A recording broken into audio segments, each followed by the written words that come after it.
Welcome, Watchers, to Spelljammer in Merosian space. This tale I tell tonight is much different than the others I've told before. This story centers around a group of mercenaries that may not know each other, but some of them might. They are in much need of some hard-earned creds, and a job offer has come up within their radar. This job sounds simple enough, and the pay is 2,000 creds each. They are to meet their employee at Maw and Claw's Starside Diner, a weird retro nostalgia restaurant that is known for serving abysmal chickens any way you like. However, they are famous for their cast iron pan fried abysmal chicken. Good. The job also states that they will be coming along on the mission to oversee things, and any losses that they will see will be taken out of their initial pay. What could go wrong? Sounds to me like a sweet deal through and through, especially since each of them also gets a coupon for a free fried chicken dinner at the restaurant itself. Watchers, let us go now into the depths of Merosian space, where we will find an asteroid that houses an abysmal chicken ranch on one side, and on the other, an amazingly awesome restaurant known as Maw and Claw's Starside Diner. I do believe we are in luck, as I see a spot where we can park, and oh, look there. Here comes our first mercenary. Let's go grab a seat and see who walks in through the door. So, she walks up kind of sheepishly and not really sure if it's supposed to be here. Slowly pulls the door open and looks around, sees the people, sees them eating, kind of like looks specifically for people that aren't eating yet. And the first one she finds, she just kind of runs up to them and points at, can I have your bones? Not right now.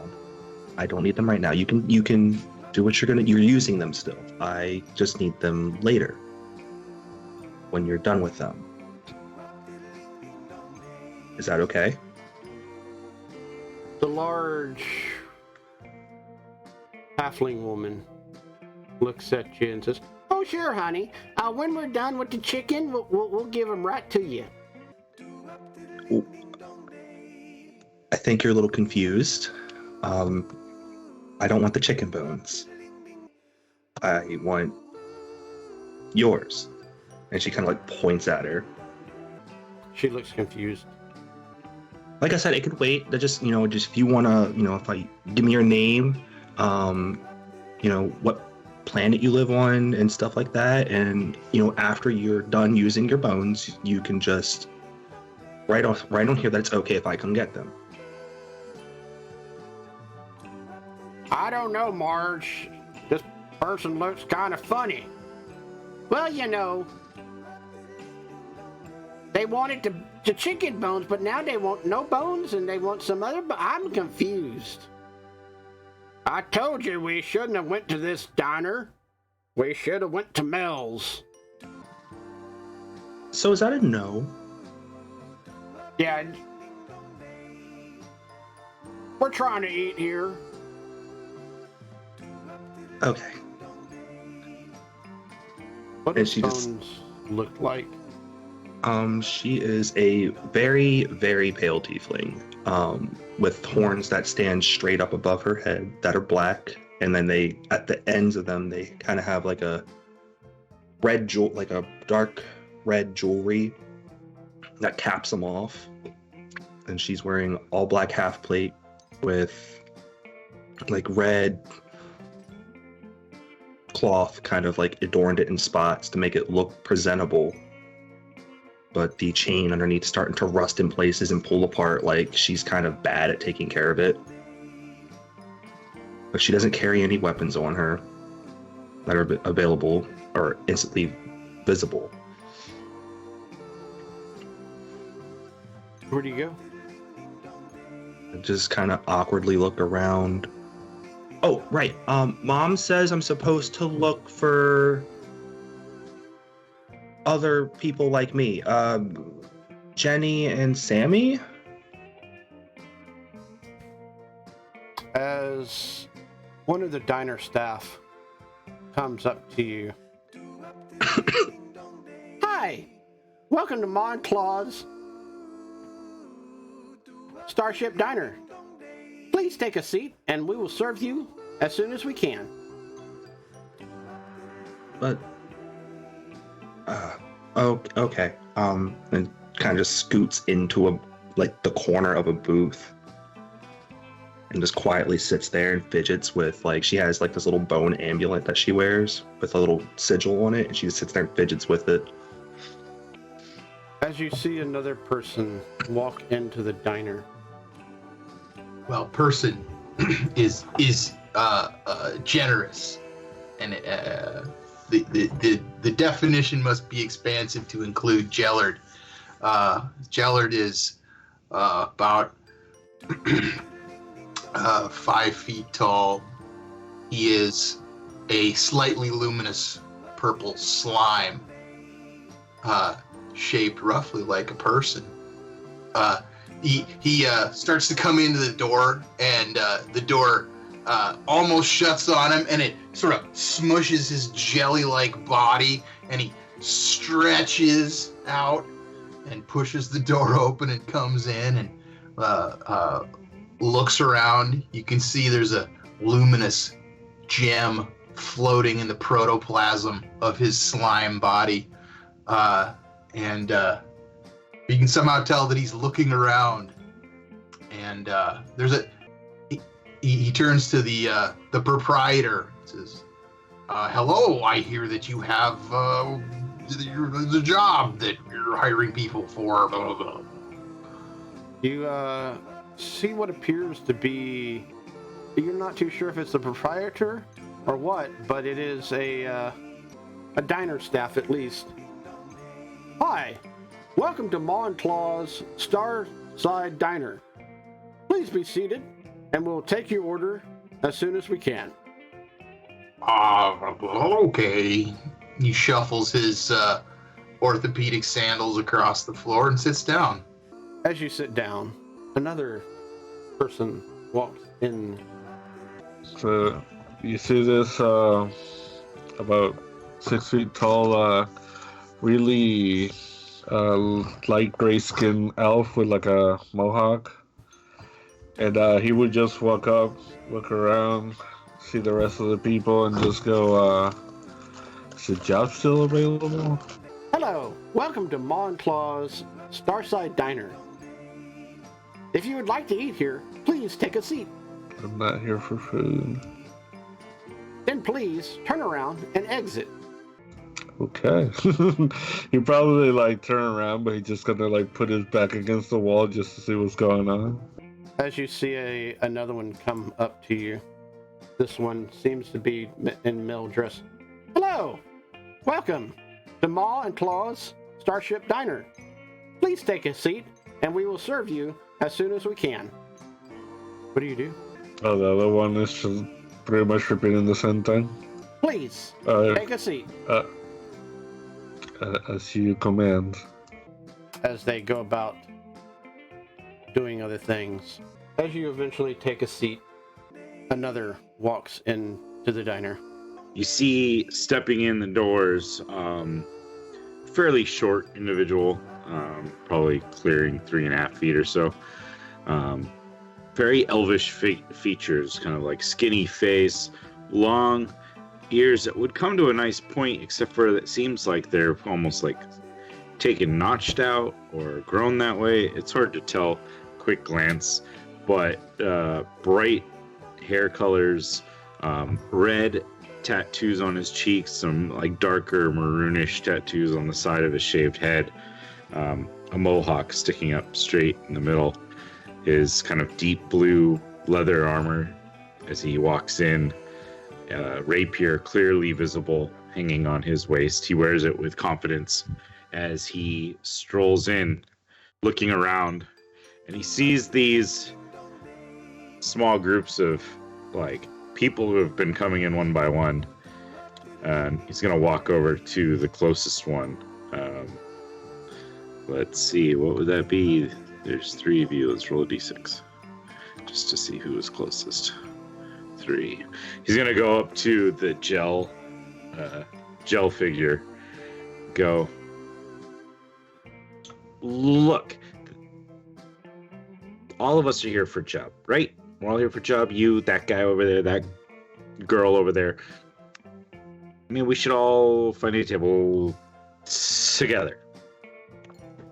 So Jellard is he left his shoes on the floor, but the bulk of his body is sort of blobbed up onto the chairs, or this is a booth maybe. He's probably sloshing back and forth in the booth, and he says, "Oh, yeah, we can do that. How about you come sit here? You already sat down. Here we are. I don't understand the custom of this one." Normally don't meet in such public places. I'm gonna get the other 2. And he's gonna walk over to Bones.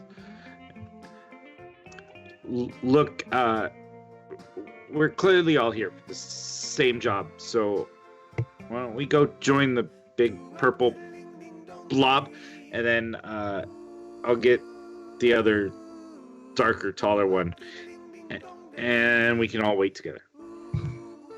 The one without bones. Yeah.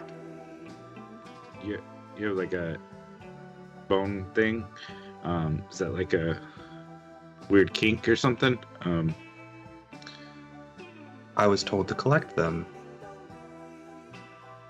Okay. And I was told to stay put and not cause death and destruction, but you know we're not always good at everything we're told to do. I will go sit with that one and wait Right. quietly. I'm gonna walk over to the last one. You, come, sit down over here. Are you taking food as well? No, we're here for the same damn job. So we'll sit together, and it'll save us time. All right. He's gonna go walk over and just kind of like hop up into the booth, sit there. Jellard, the half of Jellard's body sort of flops onto the table, and he snakes out like 2 pseudopods, one towards each of you, and sort of extends a hand. Says, "Nice to meet you. My name is Jellard Fold." Nice to meet you. Get it. He goes to shake your hand. My name is Andromus, but some call me Andy. Andromus, Andy. And, Mama calls me Bones because of the bones. Yeah. Not a concept I'm really familiar with. I think they're sort of hilarious, bones. Do you want some? What the heck would I do with bones? I don't. Sounds awfully constraining to me. Maybe you're right. I don't know. He sort of slops back, clearly boneless, into his seat. It's a no-bone day.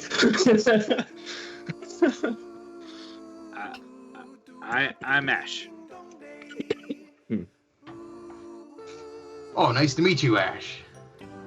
Nice to meet you too. I think there's something wrong with those 2 that told us to sit down.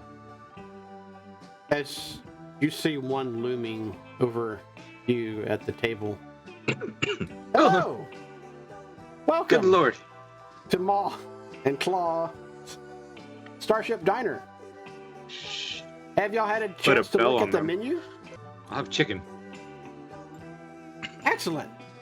As the server starts writing,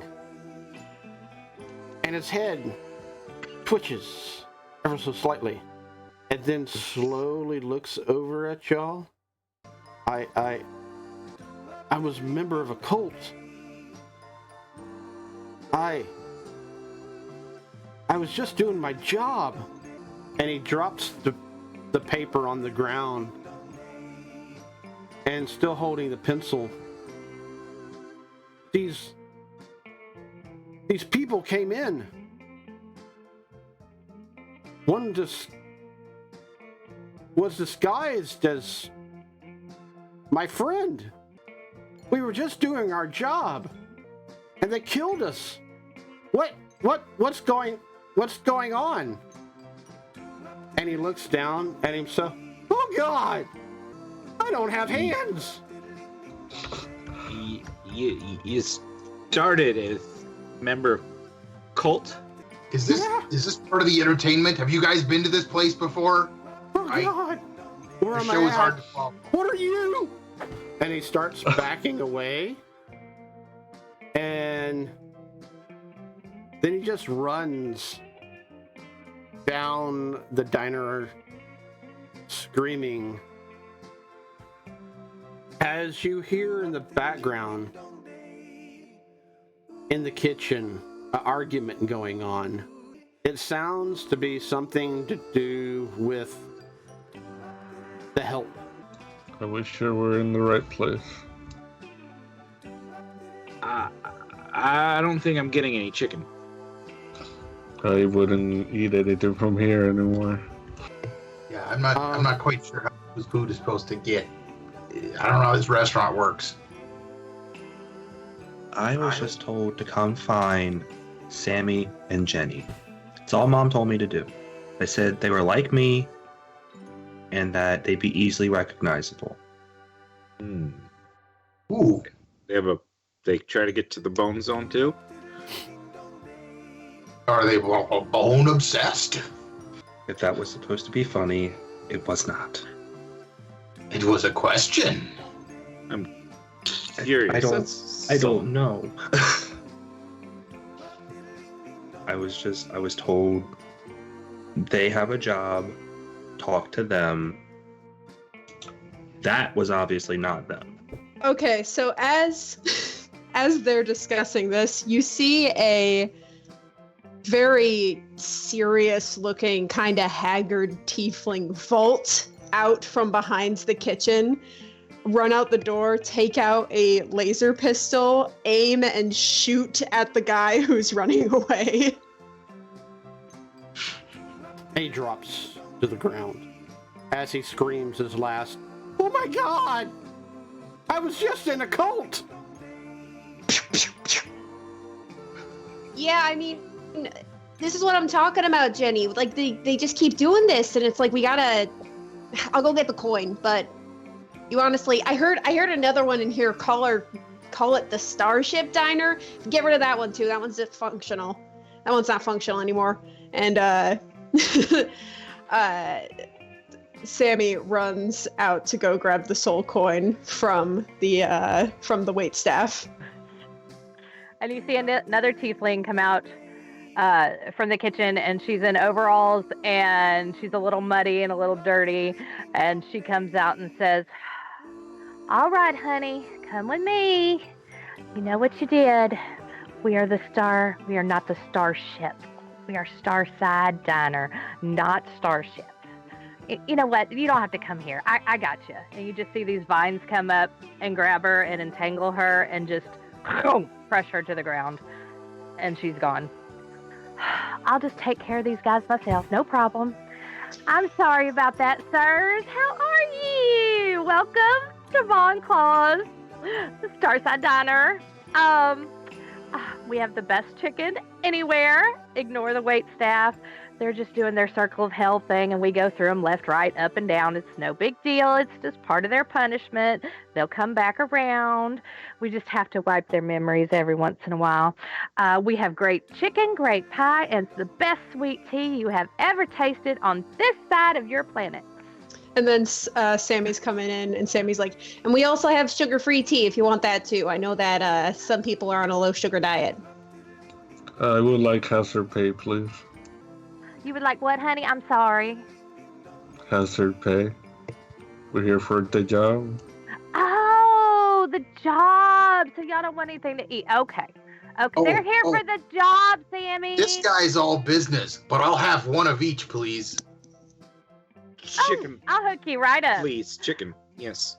All right. When we talk about I'll talk about the job in a minute. I get very emotional. Those are my babies. My babies. And then Sammy She comes can tell over. you. I'll go get your order. Yeah, hey guys. So where'd you guys find out about the job? Were you just on? Did you just see our ad or word of Mom mouth? told me. Your mom? Mhm. Do we know her? Probably not. Okay then. That's cute. Do you still live with your mom? Stares at you. Well, anyway, we are here to ask you about, basically what happened is that some of our prize breeding chickens, they got grabbed. They got grabbed by some of our competitors. Honestly, they're named like this guy named Cole. He just like stole our chicken. And we need to go get them. Basically, though, we're coming with you because, they're not going to leave with you. They're going to attack if they see just you guys. But we basically, your pay gets deducted for every chicken that's dead. Don't kill my babies! Don't kill her. Just don't kill her babies, okay? Bare minimum. You should be able to bring something back alive. Everything else, everyone else in the area, that's fine. Any questions? Where is this area? Oh, it's some rinky-dink asteroid somewhere. I mean, I've got the directions on my nav, but I don't know what else to tell you. It's basically Nowheresville. That's why nobody goes there. It's like, oh, what was it? It's a small gas planet. I have it in the navigation. We'll take them in our truck.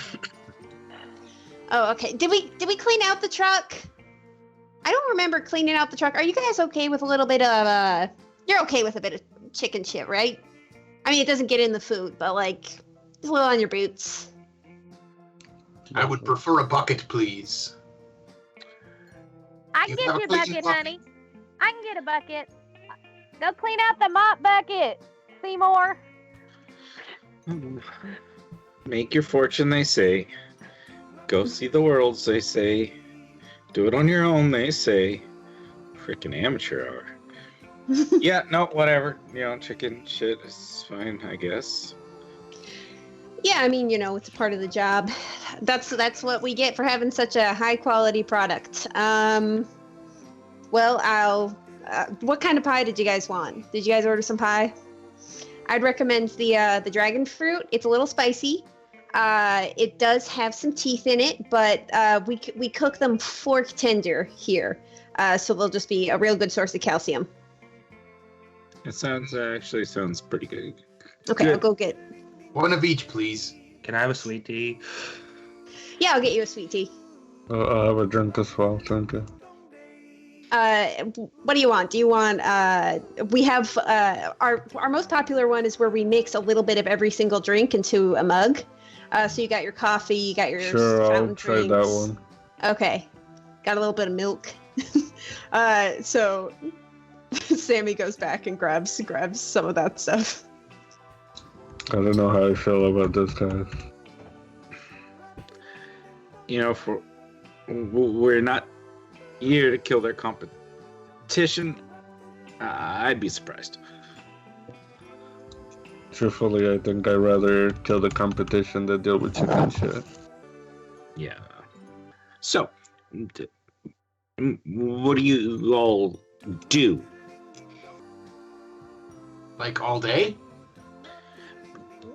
Well, I run around and stab things from far away. Well, I stab things close, but I start far away, and then I, run around and do things.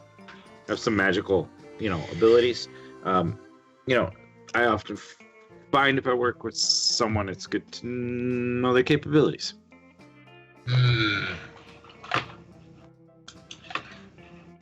Well, that sounds like an energetic lifestyle. I can do this, and I extend a bunch of pseudopods and crazy stuff.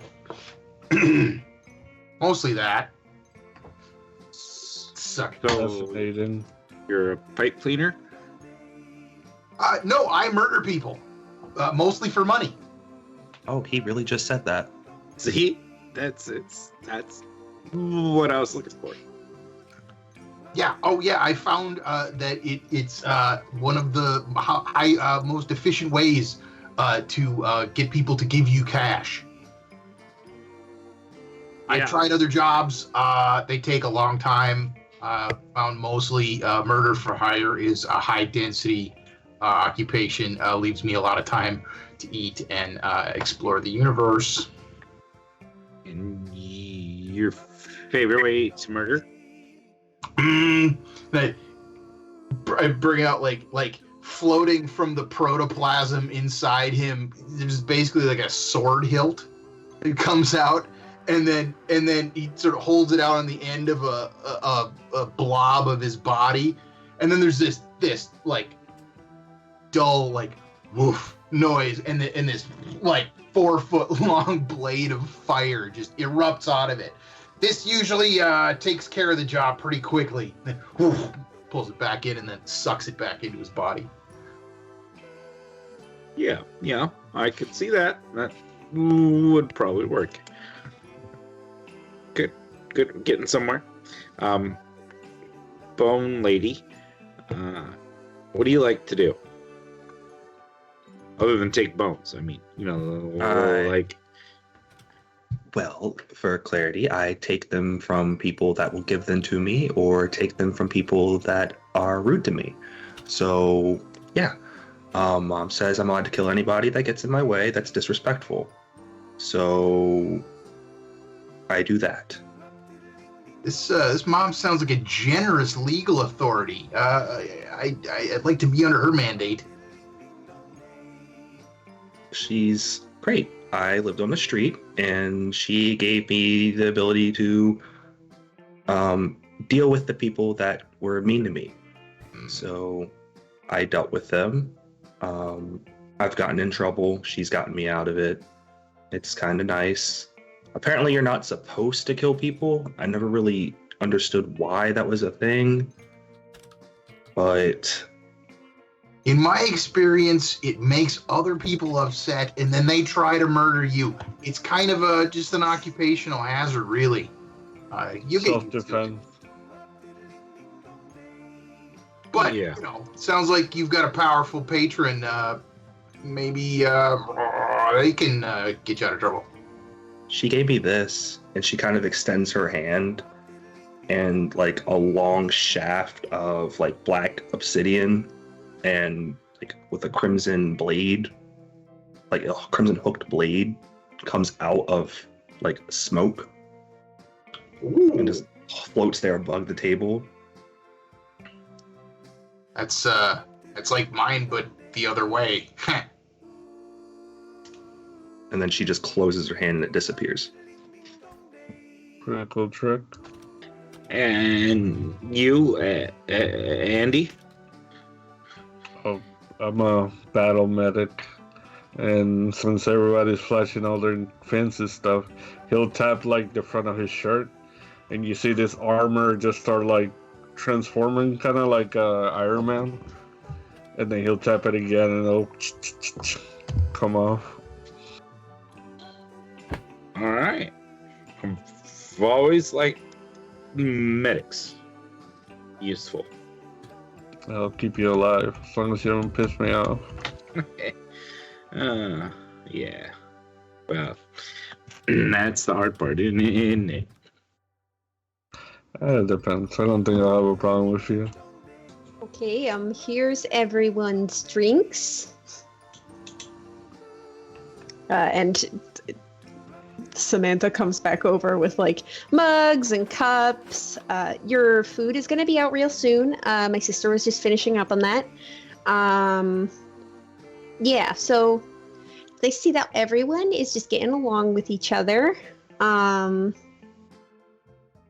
gosh. You guys, let me tell you, my my pa would have loved to see you all here. He used to be an adventurer like you guys once, but then he took an arrow to the knee. He just couldn't do it after that. They still make those? Yeah, here's the thing. It was in a museum, and he walked into it. He like ran into it, and it just popped the kneecap right off. Oh man. Are those necessary for locomotion? I'm not quite sure how that They works. are actually. It's kind of like a hubcap for the joint. It covers it up and hides it. Yeah. Bone problems. Yes, bone problems. As y'all see, one of the servers open the door with a big plate of food coming out. Samantha, you know that it's coming to this table. Samantha is watching that server like a hawk. And sure enough, about halfway there, you see the usual head twitch. Samantha then- just whips out the pistol and shoots it point blank. And before that happens, I mean, she drops the food, drops to the ground, and screams out loud as you shoot over her head and hit the back of the wall. She screams out, "I didn't mean to kill those puppies! They were in my spaceship!" Leaving your puppies in a hot car is a crime. I'm gonna. Like it or not. And then, Ash is gonna point at the server and release a magic missile. These like 3 like streams of like white looking almost flames kind of go swirling through the restaurant, slam into the server. I like puppies. As it does, it pretty much tears into the mannequin and destroys it as you hear, "I'm free!" As you God see this damn it! spirit go up through the Damn it. ceiling. See, we've got to be the ones. See, you see my weapon here? It's Oh, is you there- gotta kill it with something special to make sure that they do their full time if they're like purified or anything. They get off scot-free. Damn. But it's okay. It was a good thought on your part. Dang, I'm real sorry about your food. Wasn't Good thing we always make duplicate orders around here. sounds highly inefficient. I mean, customer service. That, and I just don't know how to cook for just a few people, so I make too much all the time. So here we go. I have got chicken. I've got chicken fried rice. I've got chicken tikka. I've got chicken Diablo. I've got some deviled eggs for you. I've got every slice of pie that we have for you, Mr. Jelly Guy. Reach out like 3 or 4 hands. Look, you can Oh, help you me got a out. I good just bit keep of having the- plate. Look at you, darling. Oh my gosh. If we didn't have to deal with all these souls, I would hire you in an instant. You could like Reach serve out, everybody at once. Protoplasmic magic telekinetic hand from the gem in his forehead blob and pick up some drinks. It really is really interesting what you're doing. He's fascinating. But You yeah, ever been once crossbred with a chicken. Jen, we really got to focus up here. Oh, sorry. Sorry, it could be a new breed. It's a really interesting idea, but we can talk to these guys later. Basically, you guys finish up your food, no rush, but every second that we aren't on the move, our chickens are at risk. Tell you what, I'll go have one of the servers clean the truck so there's not so much poop. I don't know what y'all have against chicken shit. It's just my baby's droppings. Oh, it'll be fine. It'll be fine. I'm sorry. Jenny, you need to calm down a little bit. You're being hysterical. You're right. I should be mad. And you see her eyes kind of flame and her hands kind of flame up. And she, nope, not here. You said not here. Not here. That's right. This place is very flammable. It's very greasy all over the place. If we have too much flame, gotta be a lady. Gotta be a lady. Exactly. All right. Now, once you try the food, because I heard what you were saying, you will be convinced that this is the best restaurant in the galaxy. You have to ignore everything else. Everybody has their own customs. We are doing a job with these mannequin people. We are being sure they serve their time in their circle of hell. So we are doing a good thing. But they are hard to control, and we have to do what we have to do. But people come here for the food, and sometimes the show if they're a little wacky. I've come here for the food and the job. Enjoy it. And the job, yeah. Good reasons to come. Right. Efficient. I like this one. Jellard opens up like a secondary mouth hole on the side of his protoplasmic blob and just pours drinks into it. Just dumps a plate of food right in and it closes up around it. He's done. Oh, does he change colors with like the liquids? You can see it like floating around inside like a little bubble inside of his body. He is now sweet tea. Well, that gives me an idea for a new dish. Oh, Jello chicken. Okay, I'm gonna go clean the truck, and then we'll be ready to go. You don't have a problem if y'all don't have seatbelts, right? There's cages. The little guy might fit in a cage, but I mean, I think y'all can sit on top of them. We got ropes to grab onto.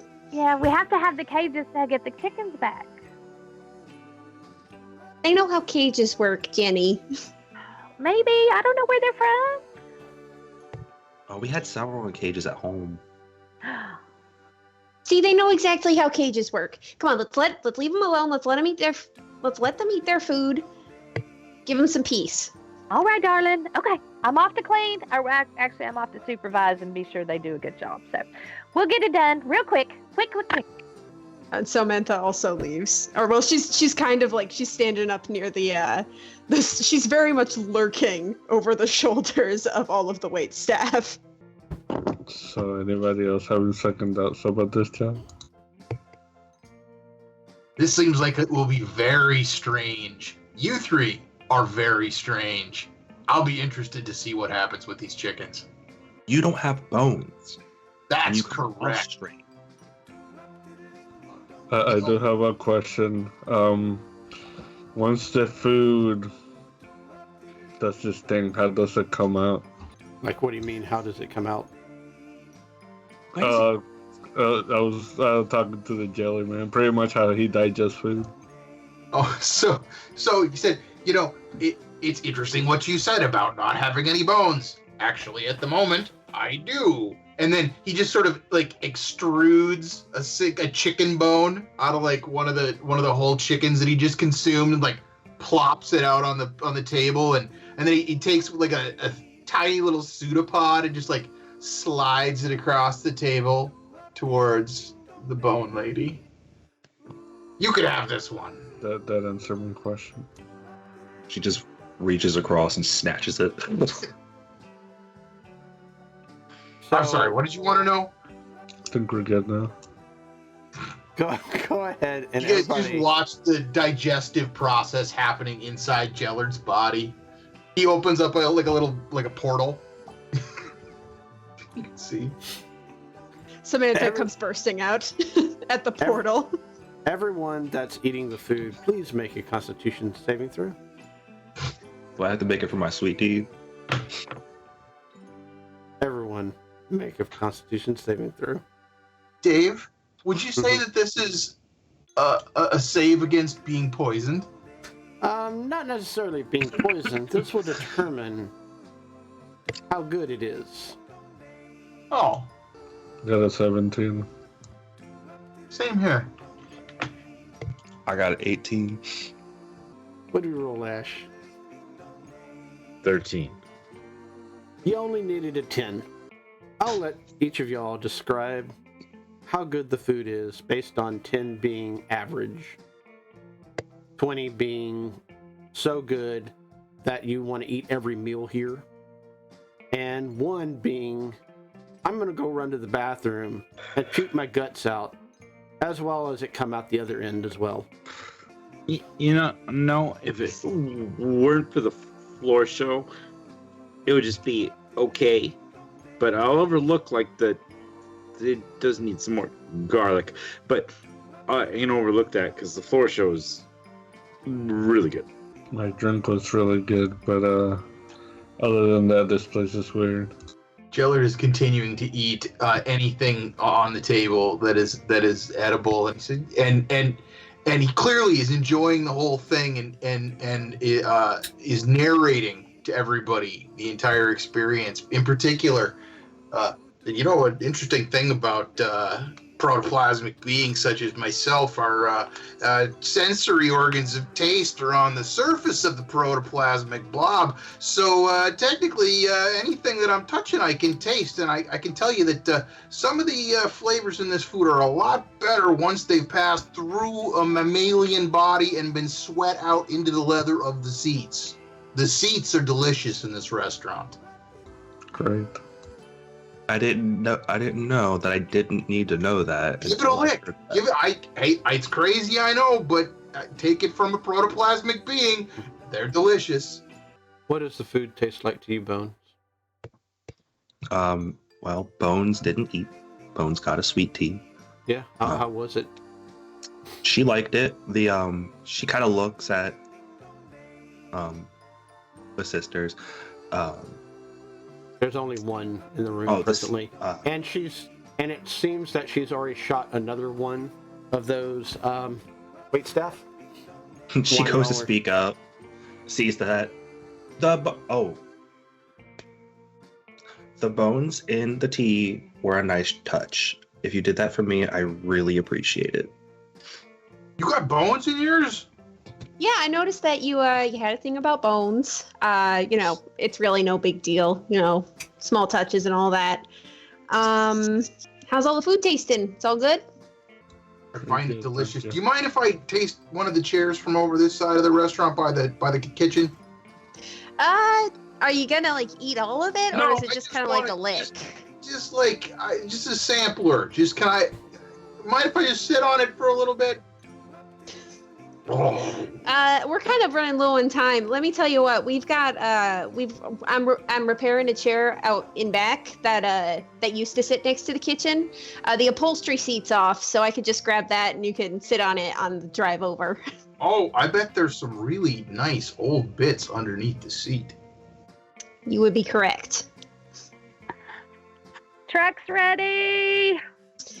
Okay, everyone. I'll have the waitstaff clean everything up here, and I think there is a temp, actual person coming in to keep an eye on the waitstaff in the meantime. They're kind of they're like a really gangly looking tiefling, 14, just a little farmer kid.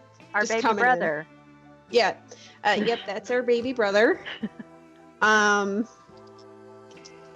He's what's your nickname this week, bud? He looks over at you. His hair is down to one side. He's all in black with black makeup, and his hands are painted white. Spot. Okay, Spot. Yeah, this is our brother Spot. Anyway, make sure he looks at you'll see y'all. the twitch. He looks at y'all. I hope you choke on a chicken bone. And then walks back to the kitchen. Oh, I like that one. Yeah. Good thing we don't have to pay him, because otherwise, Is this one I can shoot? No, this is not one of the ones you can shoot. He is our baby brother, and he is a pain, but, we love him. If you don't want him, I will take him. I will keep that in mind. I tell you what, horny lady, if I die in this, you can have my bones. All right, I'm gonna need you to sign this. Nope, we legally can't have any legal documents signed in here. We had a whole lawsuit. You can't sign legal documents in here. Do it in the back of the truck. Walks outside. Whenever you're ready. Can't do it on the parking lot either. It can't be anywhere on the premises. You're gonna have to wait till we're in the truck. Oh, son of a bitch. It's just Freaking rules. And do y'all load in? What do y'all do? Yeah. Yeah, as we go to the truck, I tell Bones that she can have my bones when I'm done with them. And I think it's really funny. I laugh the whole way there. It's like a 2-hour drive. And you're laughing the whole time. It's gonna be a wonderful day. As y'all blast off in this makeshift truck, the radio comes on, and it is more very similar music that was playing in the diner, only a little bit more edgy, to say the least. Gosh darn it. Spot got a hold of the radio signal again. Can't keep him out of here. He likes to hide in here because we won't find him, although we find him all the dang time. Ain't got enough brains to make a person. He's growing brains. You know, his horns are still coming in. Ma basically says that, you know, I mean, you remember how bad we were when our horns are growing in, right? That is true. You have a point. Time. Bless his heart. I love him, but one of these days I'm going to strangle him. Just one day, and then we can bring him back to life. He can be a waiter. Oh, I'm sorry. That is funny. Go ahead, and whoever's driving, who is navigating? I'm driving. Okay, I'm navigating. Or do you have any proficiency with navigation tools? Because I do. I do not think so. No, Okay, ma'am. I'll do the navigating. You do the driving. Why don't you let me drive? That'd be great. I do the deliveries anyway. And the pickup, the shop. The dash of our truck has like a little rail on it, so we're just sliding the steering wheel back and forth between us as we're figuring this out. I got it. Okay, I got it. My goodness. Getting one Sammy wreck. brings out like an Get all scared. I'm astrolabe, gonna like a do it really again. old astrolabe, and is like measuring stuff. God, it's fine. It's space. There's like a lot I can miss. There's a lot I can hit, but there's a lot of room to miss stuff. Samantha. Well, you know, 1 degree off while driving means that we're going to end up like so far away from our destination. Yes, but you are so precise. You will not let me do that. Thank you. The various controls and gizmos on your truck allow you to navigate through astral space. Go ahead and give me a investigation plus navigation tools. Okay, investigation plus navigation, so that'll just be my proficiency. Yep. Okay, that's a 19. Do I give her help? I'm right beside her. I got a 19. It should be fine. Oh, never mind. I'm like slapping No, away your but- hand as you're Shut trying to up. direct me. It's kind of the it's kind of the opposite way around. Samantha points in the right direction, pulls it up on the thing, and give me. You have space vehicles, right, Yeah. Jenna? Yeah. Okay, so go ahead and give me a perception plus space vehicles roll Okay. plus advantage due to Samantha's navigation. Okay. 19. 19? Glad I had that advantage because one of those was a 1. Huh? So, you absolutely know where this small gas planet is, which is called Belch. Belch, Lovely name. for all and purposes, go ahead and Anybody within the space vehicle, give me a history or nature check. Me for a Dirty 22. 20 nature. Okay, who rolled the 20? I rolled a nat 20 with a 22 total. Okay, and Ash also rolled a 20? A dirty 20 though. So A dirty 20, okay. What did Geronimo's roll? 14. 14. Gillard? What was this nature check for? I'm sorry. To know what the planet is. Oh well, I rolled a natural 1 for a total of 4. Okay. We'll start off with Gillard first. Yeah, Jellard has very limited knowledge of the universe, and so nearly all planets are unknown to him, like this one. Bones.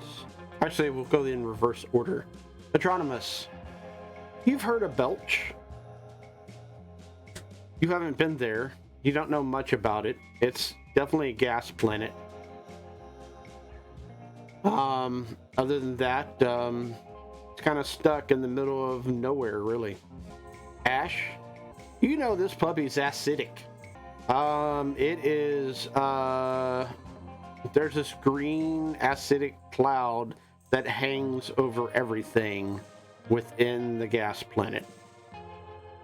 You do know that it is not only has that nice burning sensation, but is a bit difficult to do much in without, resistances, immunities, or some kind of breathing apparatus or spacesuit. Bones. You know that there's islands and places of that nature floating in Belch. Not good islands either. This is home of scavengers, salvagers, any place that anybody that wants to literally rip off anybody and everybody lives in this place. And they are a bunch of redneck hillbillies of doom. Oh, so it's kind of like home. Sort of, but worse. This is like the black sheep of the black sheep of your family. So, in case you guys don't know, this place sucks. Like, I come from a planet that sucks. This place sucks. Worse than my planet. Does it have some kind of weird inverse atmospheric pressure? How does it suck? I don't understand. I just go over everything that Dave just said. Oh, that sounds a bit like home. Guinness, Samantha, what'd y'all roll? If y'all rolled at all. Samantha rolled she rolled a 4. Okay. You've never been So- to this planet. Yeah, she's focusing on getting us there. I didn't even roll. I'm sorry. Did you need me to? It's up to you if you want to or not. What were we rolling? I'm so sorry. History? History or nature. Okay. History, nature, same. 11. Yeah. I mean, it's where your target's located. It's his home planet. Or at least not so much his home planet, more like his headquarters. So, Do you two have something for us so we don't burn? Samantha slides back the little window between the bed and the cab because you guys are in the bed of the truck. Yeah, Jenny, did you grab that stuff? Let me look. Dave, did I Okay, grab and then the steering wheel slides over to me. I mean, I'm fire resistant. I didn't think about that. I don't know. What would we have had, Dave, at the...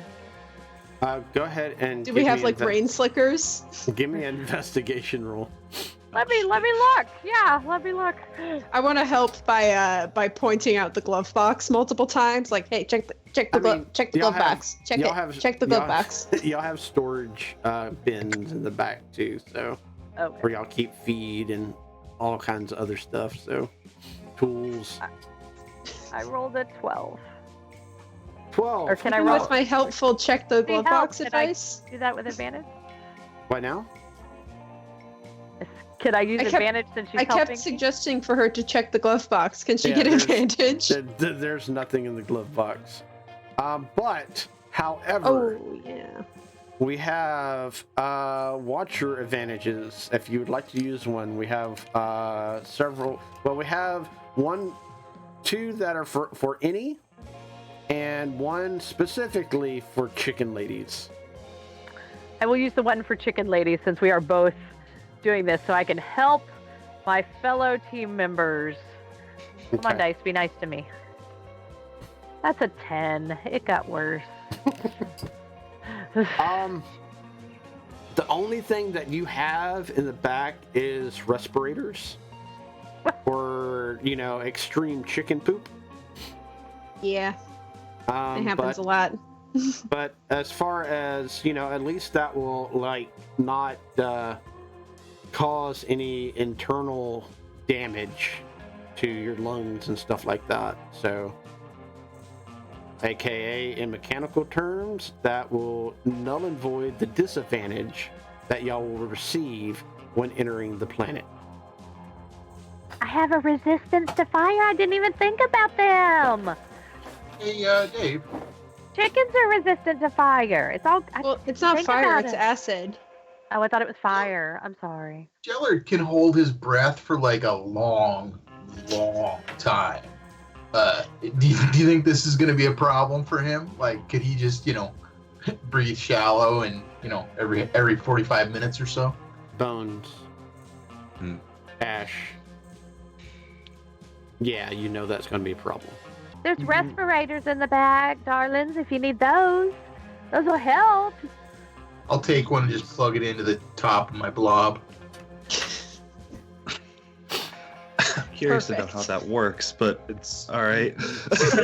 I'll just sort of like open 3 or 4 little mouths and start like out of like 3 or 4 of them at a time.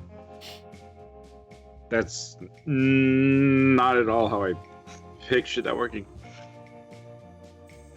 Yeah, we keep the respirators back there because abyssal chickens, they just shit pure nightmares, like quite literally, just manifestations of your worst fears and your deepest insecurities. So yeah, you want to really strap those on tight. And if there's any residue back there, it's all in your head.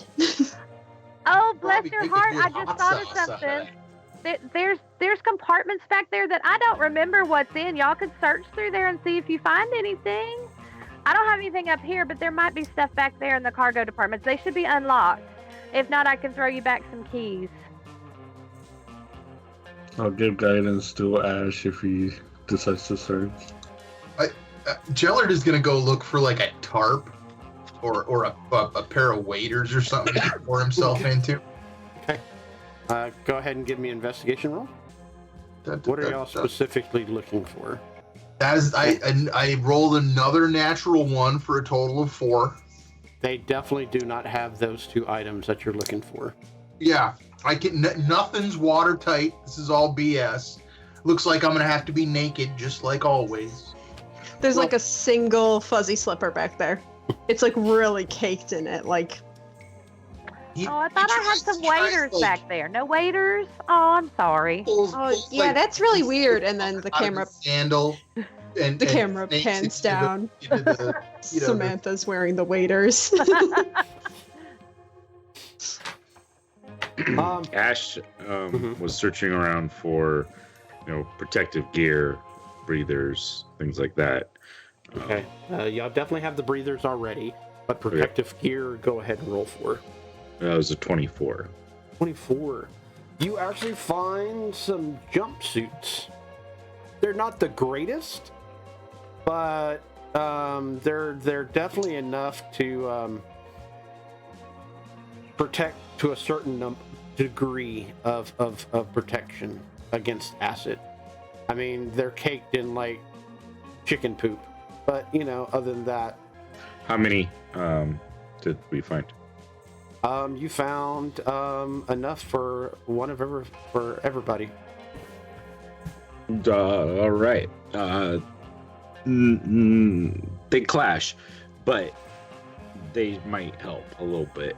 And he'll start passing out like quickly, just kind of like tossing a pair to everybody, keeping for himself one that was probably meant for the teen. So he starts rolling up the sleeves and then the legs of them, and then like fiddling around with his sword belt on the outside so that he can like try to keep it so that like the waist isn't too bad, but it's still a little bit like baggy. So for everybody mechanically, these jumpsuits will give every time you receive acid damage, it will half that damage. The respirators will null and void the disadvantage for breathing. As you Okay, see guys, we're almost there. Yeah, as you see the little green planet up ahead. Honestly, Samantha. at this point, Jenny, I'm worried about what the planet's doing to our chickens. I mean, what sort of stock are we gonna have? I mean, what sort of stock are we even gonna retrieve? We'll fix them.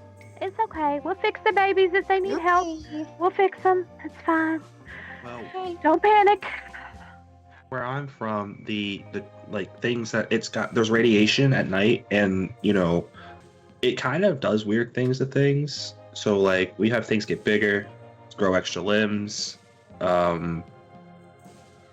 they just die. Sammy sees Jenny starting to have like a panic attack at the list of all of the things that radiation could do, and Sammy just like closes the divider window between the I cab don't and the think bed. I was supposed to say anything about that. They'll be fine. They'll be fine. It's Yeah, fine. they're gonna be fine. They're gonna be fine. Fine. We'll heal them. We'll heal them. We will feed them the blood of our enemies. Oh. Yes. Man, I thought I was quick. Dave, how long did this like travel? Like, would we have gotten a short rest or a long rest or Short rest for sure. short rest? All right. Bones. You know a lot of these redneck hillbilly islands have not only space ports, but most of the space ports or space docking areas for the own individual islands themselves, and a lot of them are like for private use only. So there's a good chance that they will have a ship there already.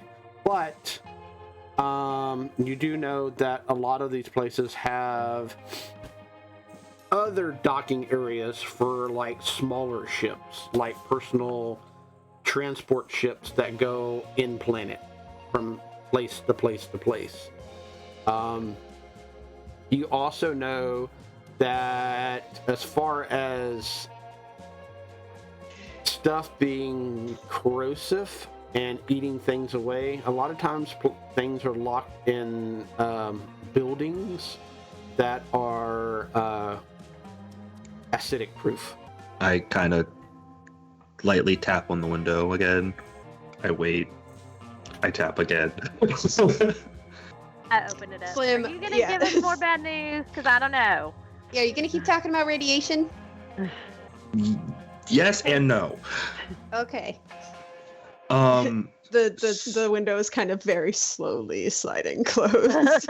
there's places we can land, and so usually this is private use, as it's like speaking really fast, and so usually it's private, but there's places that we can land.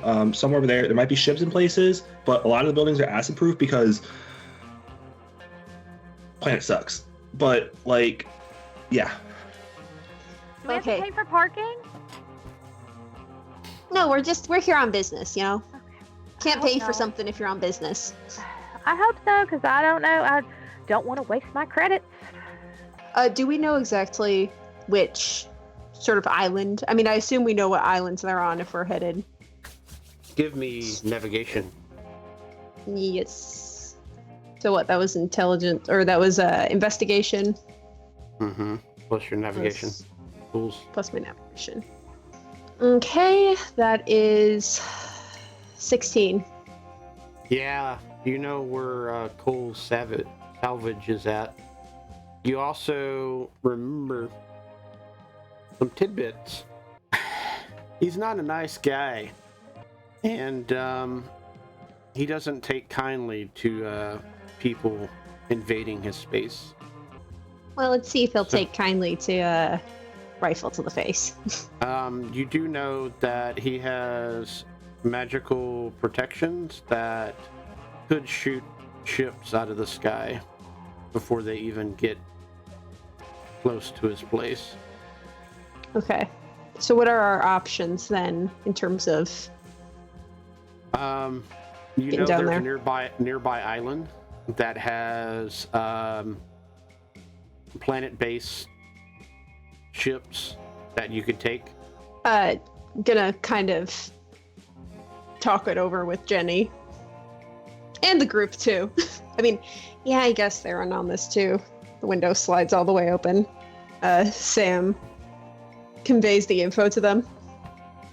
Okay, so we're gonna park there, and then we're gonna take a little ship over to his place. Yeah, We can do that's that. the plan, at least. Like And a then- shuttle. Shuttle, ship, cart. Well, whatever. we'll try to talk to Cole politely.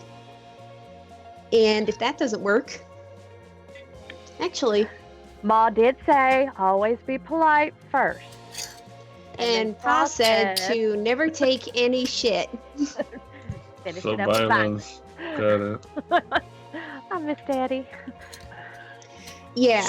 So, by take a ship, you mean like we stealing it? No, it's just going to be a shuttle.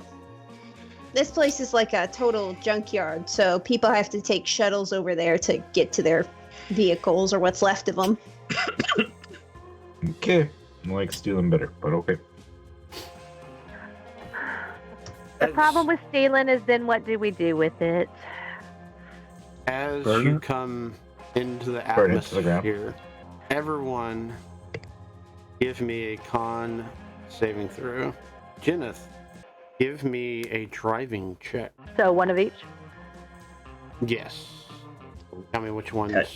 you're doing. 10 bones? 10 for bones. 17 for Ash. 11 for Samantha. 13 for Andromeda. Jellic got a hardcore 24. Okay. He's a seasoned spaceman, space blob. Yeah. My con was 10. Space vehicles is 18. Okay. Yeah. You cruise Oh, in plus into 3, 21. Sorry. Okay, yeah, you cruise in into the atmosphere, and immediately it is the greenish, yellowish cloud, nauseous fumes start seeping into the vehicle itself. Y'all smell everything from rotten eggs to it just almost like bleach.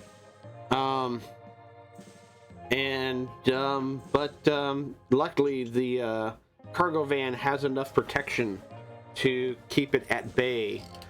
But you clearly can tell that your cargo van is getting pockmarked from the acidic nature of this planet.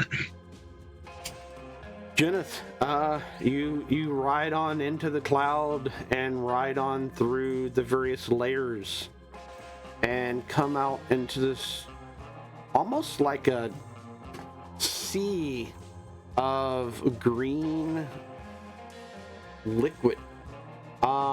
It is still gas, but it is just hovering like a series of swamps and bogs and lakes as y'all see throughout. The atmosphere is still semi-cloudy green, but you can start to see the different islands floating in this sea of green.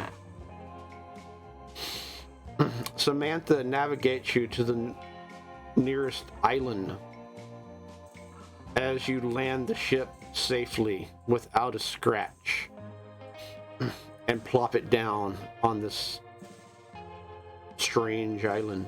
What do y'all wish to do? Suit up, go outside, find a shuttle. Y'all all suit up, and eventually you make it to the shuttle landing. As you see this redneck hillbilly man stand there. He's not wearing an outfit. Hey, can you give us a ride over to Cole's Salvage? Yep. Great, everyone on. As he looks at y'all and doesn't move. What you need, sugar? What? What you need to get going? He holds out his hand. You gotta use your words, big guy. What you asking for? Credits aren't physical currency. This doesn't make sense that you're holding out your hand. You can keep it right now if you want to, but if you don't want it, I can take it. Don't do credits. I've seen this kind of behavior before. He wants to get paid. Worthless What do you need to be here. paid in? Trade. You How want to would trade? you like, Samantha goes to the back of the truck. How would you like 25 feet of rope? Don't need rope. As he looks over and there's like a pile of rope. There's so much rope. I have a shovel. You need a shovel? Don't need shovel. Looks over What at do you another need? pile and there's a ton There's of so much. shovels. Bones pulls out a really, really weird shaped skull from her bag Mm-hmm. and just kind of like reluctantly offers it to him. Give me a persuasion check. Oh no. I'll give you guidance. Hell yeah. That is an 18. He looks at it. That's a good trade. I could use that for an ashtray. And he puts it off to the side near a lunchbox. All right, let's go. And he gets on, and y'all take off. As y'all do, y'all see the island up ahead. Dang, what a dump. As y'all start to land, which side of the island are you landing on? You have two options. Let me go ahead and switch, and I'll give you all the numbers. That one, and that one. I think we're gonna we should probably touch down near the smaller buildings, because that's probably where they're gonna be keeping the chickens, right? You don't know? I would think so.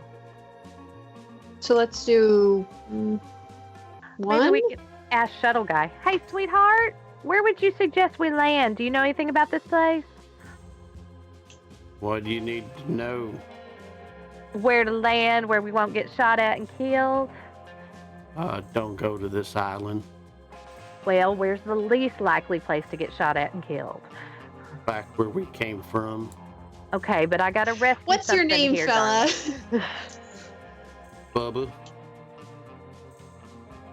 You got a Bubba? good head on your shoulders, bub. What of it? You can't have my head. There's no trade. This guy stole my babies, and we have to get them back. So we're gonna land there. Where would you suggest we land? If you all going in there sneaky like, then I suggest you land down south. If you want to get your head blown off, then I can get you close to the house as possible. But that's bad business for me, because that South is means I good. took you here. South is good. We never saw you. Good. Let's keep it that way. Before we head down, I'm gonna cast Aid at their level on the two sisters, Ash and Mr. Blob. So that's 10 HP. 10 temp HP. It's like it ups your HP by 10. It's not 10. It's pretty cool because it stacks, and then you can heal back up to that. Yeah.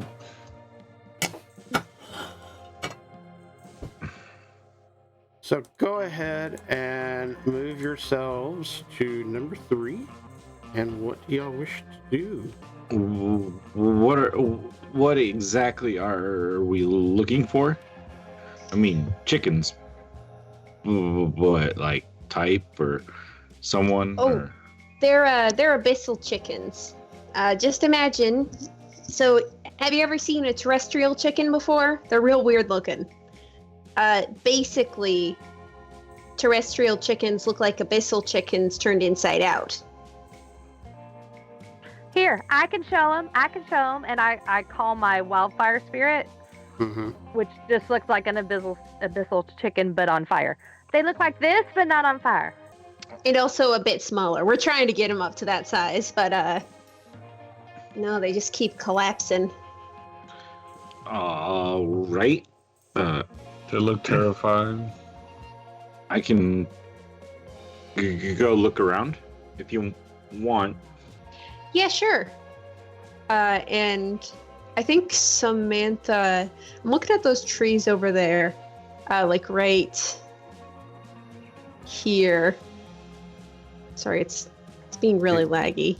Oh, basically to the direct right of where we just landed. How tall are those trees? Which trees exactly? The trees to the direct right of where we've landed. Yeah, it's my I see it. Yeah. Yeah, I see It's the green super one too. laggy. Essentially they are the trees right there. This one's the biggest tree. That one's roughly about 10 feet tall. These are about 8 feet. And this one too. Could you re-indicate Yeah. that again? My owlbear is really slow. And how tall are the buildings? Go ahead and give me a perception check. Okay. Can I just use my passive perception? No. Okay. Oh, that is that's a 24 right there.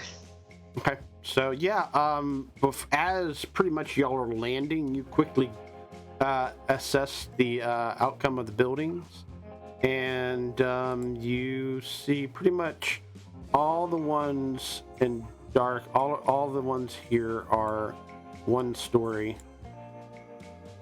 These are 1 story too, but the one in the middle seems like to be not in the middle, off to the side. Seems to be the main house, and it is pretty much 4 stories, give or take. Okay. And how tall is each story? With the 24, they vary actually. The smaller buildings seem to be roughly about 8 feet. The 2. I'll go ahead and write that down here. So this is about 8 feet. This one is 10 feet. These, however, are 15. Okay then. Well, And the house it varies between stories. So let's get moving then. Okay, Everyone. let me figure out which way to go. I'm gonna cast locate animals. I have locate animals or plants. Will be animals. And in the meantime, Samantha's going to try to she's gonna try to kind of stealthily hop from the end of gosh darn, this peninsula, the one that we're landing on, this one right here. And she's gonna try to hop over here, or at least she's gonna try to guess if she can hop over there, so then she can kind of sneak through the trees and climb up the buildings to get to the top of the 15-foot one. I'll give you guidance just in case. While they were discussing this, Bones kind of sits there and starts mumbling to herself for a little bit, and then kind of stretches one of her arms out as 3 ravens appear on her shoulder or down her arm. Can you go find them for us? And they go, "Ah!" What are they exactly? It is the Flock of Familiar spell. Okay, and they are familiar and they take damage. They are able to. They function as the Find Familiar spell. Okay. And they work as a unit? I can send them. It just says telepathically summon three familiars, spirits that take animal forms of your choice. Each familiar uses the same rules as a Find Familiar for the Find Familiar spells. All familiars must be the same type of creature. If you already have a familiar, fewer are summoned. Familiars summoned by this can telepathically communicate visual and auditory senses within 1 mile. So they can deliver spells of touch.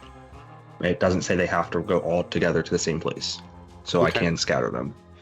Okay, so as you summon them, the acidic nature of this place begins to eat at them. Due to magic and whatnot, they only receive 1 point of damage. They only have 1 point of health. They're familiars. It is divided between the 3 of them, so take half of that. So if they take another half point, then they're disintegrated. Okay. And where are you sending them to? I want to send one about here. Okay. One up here. Mm-hmm. And one over here. Okay. What's everybody else doing? Ash is slinking forward. He's actually going to make for these buildings to just kind of like stealthily make his way through, keeping his eye out for danger and obstacles. Okay. So go ahead and give me a stealth roll. Samantha, are you stealthily also trying to climb this tree? I'm not trying to climb the tree. I'm trying to get over to that middle 15-foot building, like from behind, so I can climb on top of it and get a bird's eye view. So how are you moving exactly? Gosh darn owlbear. I'm basically so you see the place where it's the little peninsula? Yeah. Between the two. So Samantha has a long jump distance of 13 feet, so she's able to make it. Okay. So she's going up along, once she gets to the peninsula on the right, she's going to go up along the trees, like using them as cover. Yep. And she is going to get behind that middle 15-foot building, and she's going to try to climb up it. Okay. And she's going to stay on the far side from where that ballista stuff is, so she has partial cover from any like ballista that might be aimed her way. Okay. So go ahead and roll me stealth. Okay. And I have guidance. Is the guidance a one-time use thing, or can I add that to all my rolls? It's, I think, your next roll within that timeline. Okay, so I'll add that. Oh, and then that's a 22 total. Okay. What did you roll, Ash? Really poorly, despite using one of the advantages. I rolled a 5 for a total of 15. Okay. Awesome. Okay, let me see. Okay. And with that, what'd you roll, Samantha? 22. 22, okay. What's everybody else doing as the ravens fly over? Samantha and Ash dart off into the complex itself. Andromed's is gonna cast Armor of Agathis on his armor, so it's gonna like adapt and turn into like icicles. Okay. And you are wearing your armor? Yeah, I'm wearing my armor. Okay, here. I've got your mini.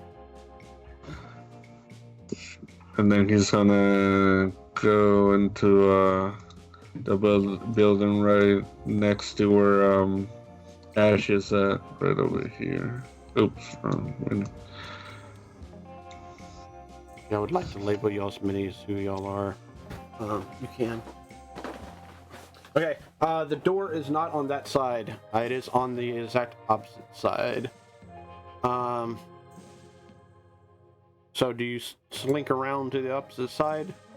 Also give me a before you do, Ash, give me a perception check. 15. 15. Just as Adronimus is going to sneak around to the other side, you see a figure with a strange looking beast. Go ahead and give me nature or history, please. All right. Nature for 21. Okay. The big guy. You've fought them before, actually. They are orcs.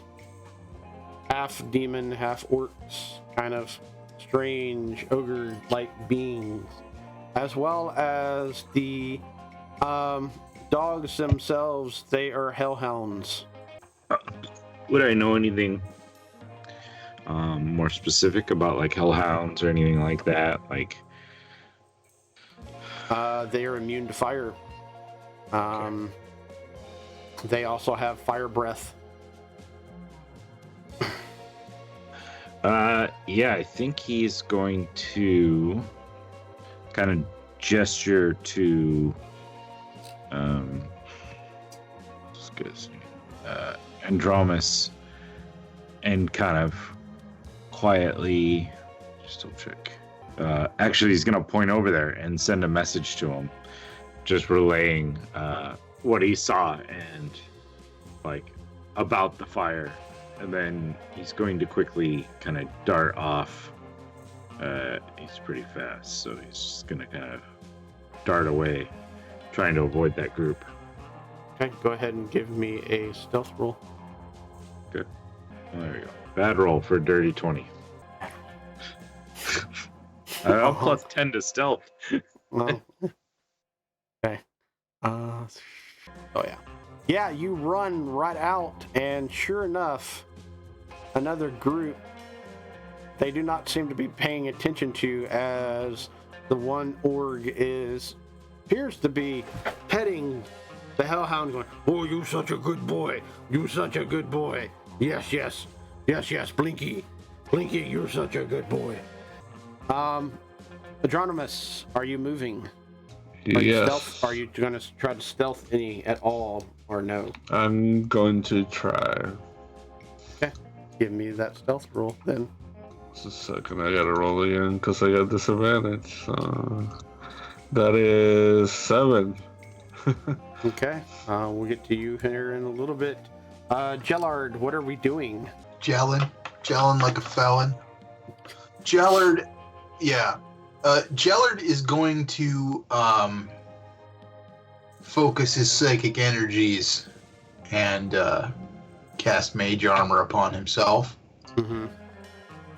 And then he's going to ooze down the dock, and I don't know.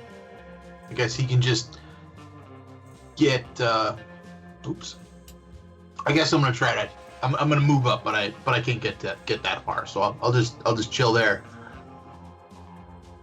Okay. What is Samantha doing? Or what is Jenneth doing? I cast a spell. I was casting. Where to go? Locate animals, so I could see where the animals were. So read that spell to us, please. Sure. There it is. Describe or name a specific kind of beast or plant, so it will be Abyssal chicken. Concentrating on the voice of nature in your surroundings, you learn the direction and distance to the closest creature or creatures of that kind within a 5-mile radius, if any are present. Okay, cool.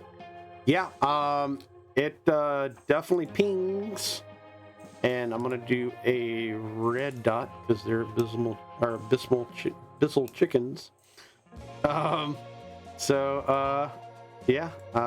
You get them pinging in the far building.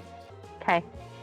And with that, Bones, what does your spell do? And what are you doing exactly with it?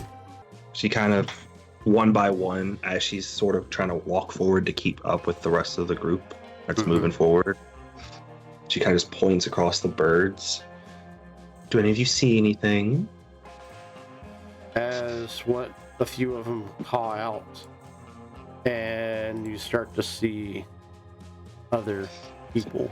And as they get closer to the ship, suddenly they're vaporized by a magical energy that just floats over the top of this entire complex. It is a greenish white ray, and then it just simply disappears as it goes over all of y'all and goes off into the horizon. Well, whoever's that belongs to, they killed my birds. Not negotiating their life anymore. And she's gonna, oops. Oh my goodness. She's gonna like make her way up to about here. Okay. Go ahead and make me a stealth roll. Oh goodness. Inventory. Oh man. Disadvantage because I have plate.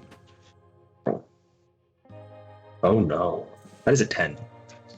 As Adronimus, you creep around the building first, and quickly, not shortly after you, Bones whizzes by as suddenly you hear the org up here at the top yell out, "Woo, doggy! We got ourselves intruders! Jimbo, Gerald, Jolene! Get Pinky and Spot and come on! We've got us a fight on our hands!" Woo-hoo! And with that, we take a break, Watchers. Thank you so much, guys, for joining us for yet another XP Guild show. If you are enjoying this, please do us a favor, click like, subscribe, hit the bell notification if you want to be notified when our next show goes live. Feel free to drop us a comment.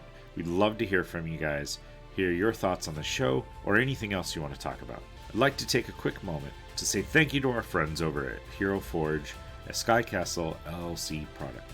We are not sponsored by them, but if you're looking for great custom miniatures, check out HeroForge.com. They've been so kind to let us use their art, as many of the miniatures and artwork that we use come from their website with their permission. However, they have not reviewed our content, and so what we do does not necessarily represent their views or beliefs. Again, thank you to Hero Forge. Now, let's get back to the show. All right, everyone, roll me initiative. Wait, before you do, don't roll initiative yet. Okay, now roll initiative. And if you're not rolling on D&D Beyond, please give me the number. I take it as a sign from the gods that I rolled before and after you told us to roll and got the same high number. That's awesome. All right, with that, Ash, you get to go first. What are we doing? I'm trying to find the, I don't know what happened to my, oh, there it is, Albert. Got lowered, sorry. All right. Ash is going to start off his turn by casting a spell that takes a bonus action. So let's see, he's going to cast a Chardalon Stride. And that is a bonus action. So now his speed will increase by 20 feet. So we're going to customize, so don't forget this. Is he aware that anyone has seen him yet, or is this just like you definitely you don't know if they've seen you yet, but you definitely heard the shouts about we've got intruders. Okay. And a bunch of names being rattled off. Okay. All right. And you see this guy next to you that was petting Blinky suddenly get alert and get all excited, as the dog does too. Okay. So let's just start there. 5, 10. I can't see. Are these like this? Is that a big square or? Oh yeah, I can zoom in. 5, 10. Yeah, just zoom 15 in for yourself. 20. Now you said Blinky is immune to fire. Yes, you would know that they have immunity against fire damage. 5, 10, 15, 20. Let's see. 25, 30, 35, 40, 45. So far I'm gonna hear Gerald is going to take Gerald and this other one. I'll just roll it at the same time. Is going to take 1d6 of fire damage, so 3 fire damage each. Okay. Then I'm going to cast Booming Blade as one of my attacks and attack Jolene B here. Okay. So let's see how that goes. And I have my familiar with me, so that would have given me my advantage. It's gonna give me 8 on the first attack. Okay. So 24 to hit. Definitely hits. It's going to do. And you see that these guys are wearing heavy armor. Fun. So let's see. There's 11 and spells Booming Blade. So 16 points of damage. And then I have, I think, 10 more feet of movement. So we're just going to go back this way, 5, 10 feet. And because of a Chardelon's Stride, I don't invoke attacks of opportunity. Okay. So I'm going to just kind of get over here. Oh, wait. Sorry, I had one more attack. So before I step back, sorry, first time using this character. So would an 18 have hit Jolene? On the money. Okay. They are wearing plate armor, and you know that's how much you need to hit them. Cool. Did you do 16 points of damage to Jolene or Gerald? Jolene B over here. So take 16. Yeah, the other. So whatever I rolled for damage plus the 3 from fire, and now an additional 10 from his magical rapier, and then he darts back 10 more feet just to get away from him. And she's now wreathed in a booming blade. So if they move, they'll take additional thunder damage. Okay. I put that little yellow around it just so that we remember. Yeah. Okay. Awesome. I was about to go do that too. Yeah. Jolene doesn't look great. She staggers back and yells out, "What in tarnation was that shit?" As she screams out, "Cole, get your ass out of here!" And with that, you see stepping out of the building itself this large monstrosity of a thing. If anybody would like to make a nature, history, or arcana roll, please do. 16, I roll nature. Is it tall enough to be seen over the buildings? Good question. No, they're not. He's not that tall. But Bones and Dronimus can see him. Actually, yeah, no, Bones cannot. But Dronimus. You sure about Bones? I rolled on that 20 on the history check. Yeah. This large hulking thing that stepped out of the house is definitely a demon. They are known as a I'm gonna say the name wrong. Dragloth. They are some kind of weird drow merger of fiendish construction. They're just nasty. And what you would know is that it is a combination of not only fiend but fae has been mixed in as well, mostly due to the drowness of, or the dark elvness of it. But Adronimus, you definitely know for a fact that not only this thing can cast spells, but if it gets a hold of you, it does some massive amounts of damage. As you hear him yell out, "What in tarnation is going on here? Who's on my property? All you people are gonna be enslaved if you don't leave now." And he looks over at you, Ash, and runs upon you and swings out with his large mauled clawed fist and tears literally a chunk in the post as he does, as it gets caught, and literally rips down part of the beam that holds the upper floor as you see it tilt toward him. And he swings out again with this other fist. Does a 16 hit? 16 will just miss. As he looks all nasty and horrid at you. You got it, big guy. Come on. And with that, Gillard, what are you doing? Jellard.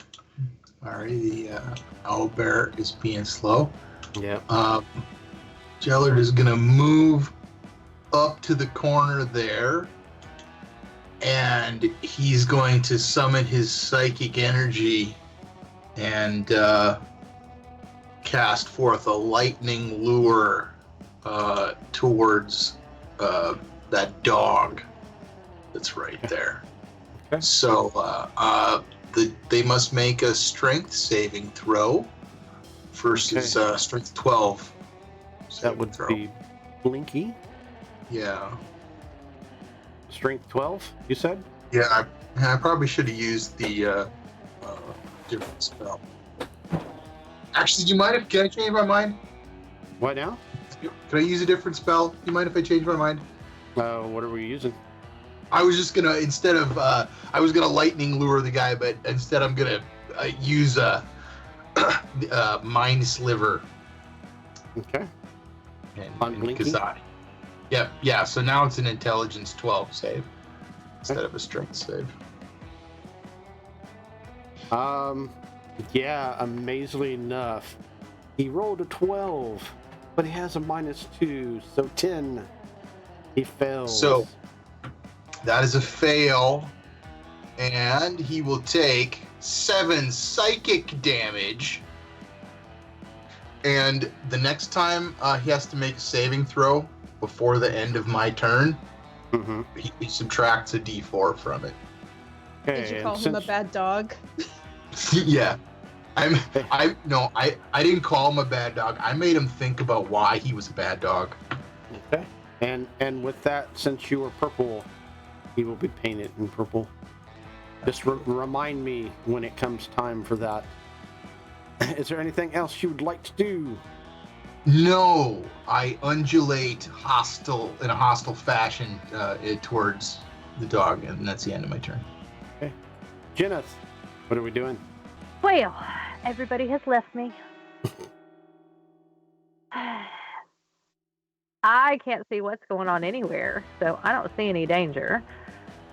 I saw my sister go around the back of the building, right? Yeah, and you did hear that loud voice. You did hear her voices further away around all these buildings. What's your passive perception? 18. Yeah, you definitely heard them yell out intruders. You definitely heard out about another voice, which sounded definitely like Cole. Yell out about intruders leave or you will be enslaved. So, okay. You definitely know the gig is up. I can see my friend Jellyman here, kind of. Yeah. So I think I'll head towards him. Well, I can see Jose's character too, Andy, and Bones. You also know where the chickens are at too. I do. I know where the chickens are at too. So I'm gonna go towards Andy and Bones, And as I pass them, I'm going to be like, the chickens are this way. Say it No, you also know kind of where quiet. you can see Adronimus, Bones, and Gillard. Oh, Yeah, I don't know if Jellard could hear me without me yelling. okay. You think? That's up to you. Well, he can see me motion. I'm going to be like, this way. Okay. Are you doing it all sneaky like? That's my question, I guess, is what I'm asking. Because if you were doing it all sneaky like, I need you to make a stealth roll. Okay, I'll make a stealth roll. Wow, this is taking forever. Everybody's been saying that. I have said it now too, so it's okay. It is not the night for Albert Rodeo. It's a shame Albert's it today. They're probably switching over to 2.0. Okay, so... Okay, that's about where I can go. And then you said stealth roll. Okay. Yep. Getting back to it, sorry. 5. Okay. Yeah. I am invisible. Yeah. Gerald, you definitely hear her kind of, with her twangy accent, saying, "What do you say, Jenneth?" to Adronimus. The chickens are over here, but shh, you gotta be quiet. But my babies are this way.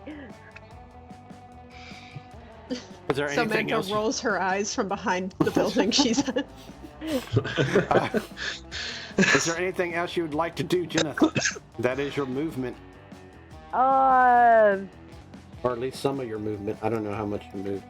I have 30. I think that's about 30. Owlbear's going slow, and I can't quite see the lines, but I think that's about 30. Okay. Nobody's really in range. Okay. So I think I'm done. I think I'm done. Okay, and with that, Blinky is angry at you, Gillard, and runs up on you That's fair. and tries to bite you. Does a 15 hit? It does not. Pinky supposed to be B. Pinky runs in that general area as lonely old Spot comes running. Does Spot have like a spot over his eye that looks like bangs? You're not too sure. Adronimus, what are you doing? I got a doggy right there, but what he's gonna do is he's gonna move right here. Oh, why isn't my thing working? Oh, I think I accidentally deleted my mini. He's still there. Oh, I see what you did. Okay, there you go. Try again. Okay, where are we moving to? Alright. He's moving right under the dog. Okay, right on the dog. And Okay.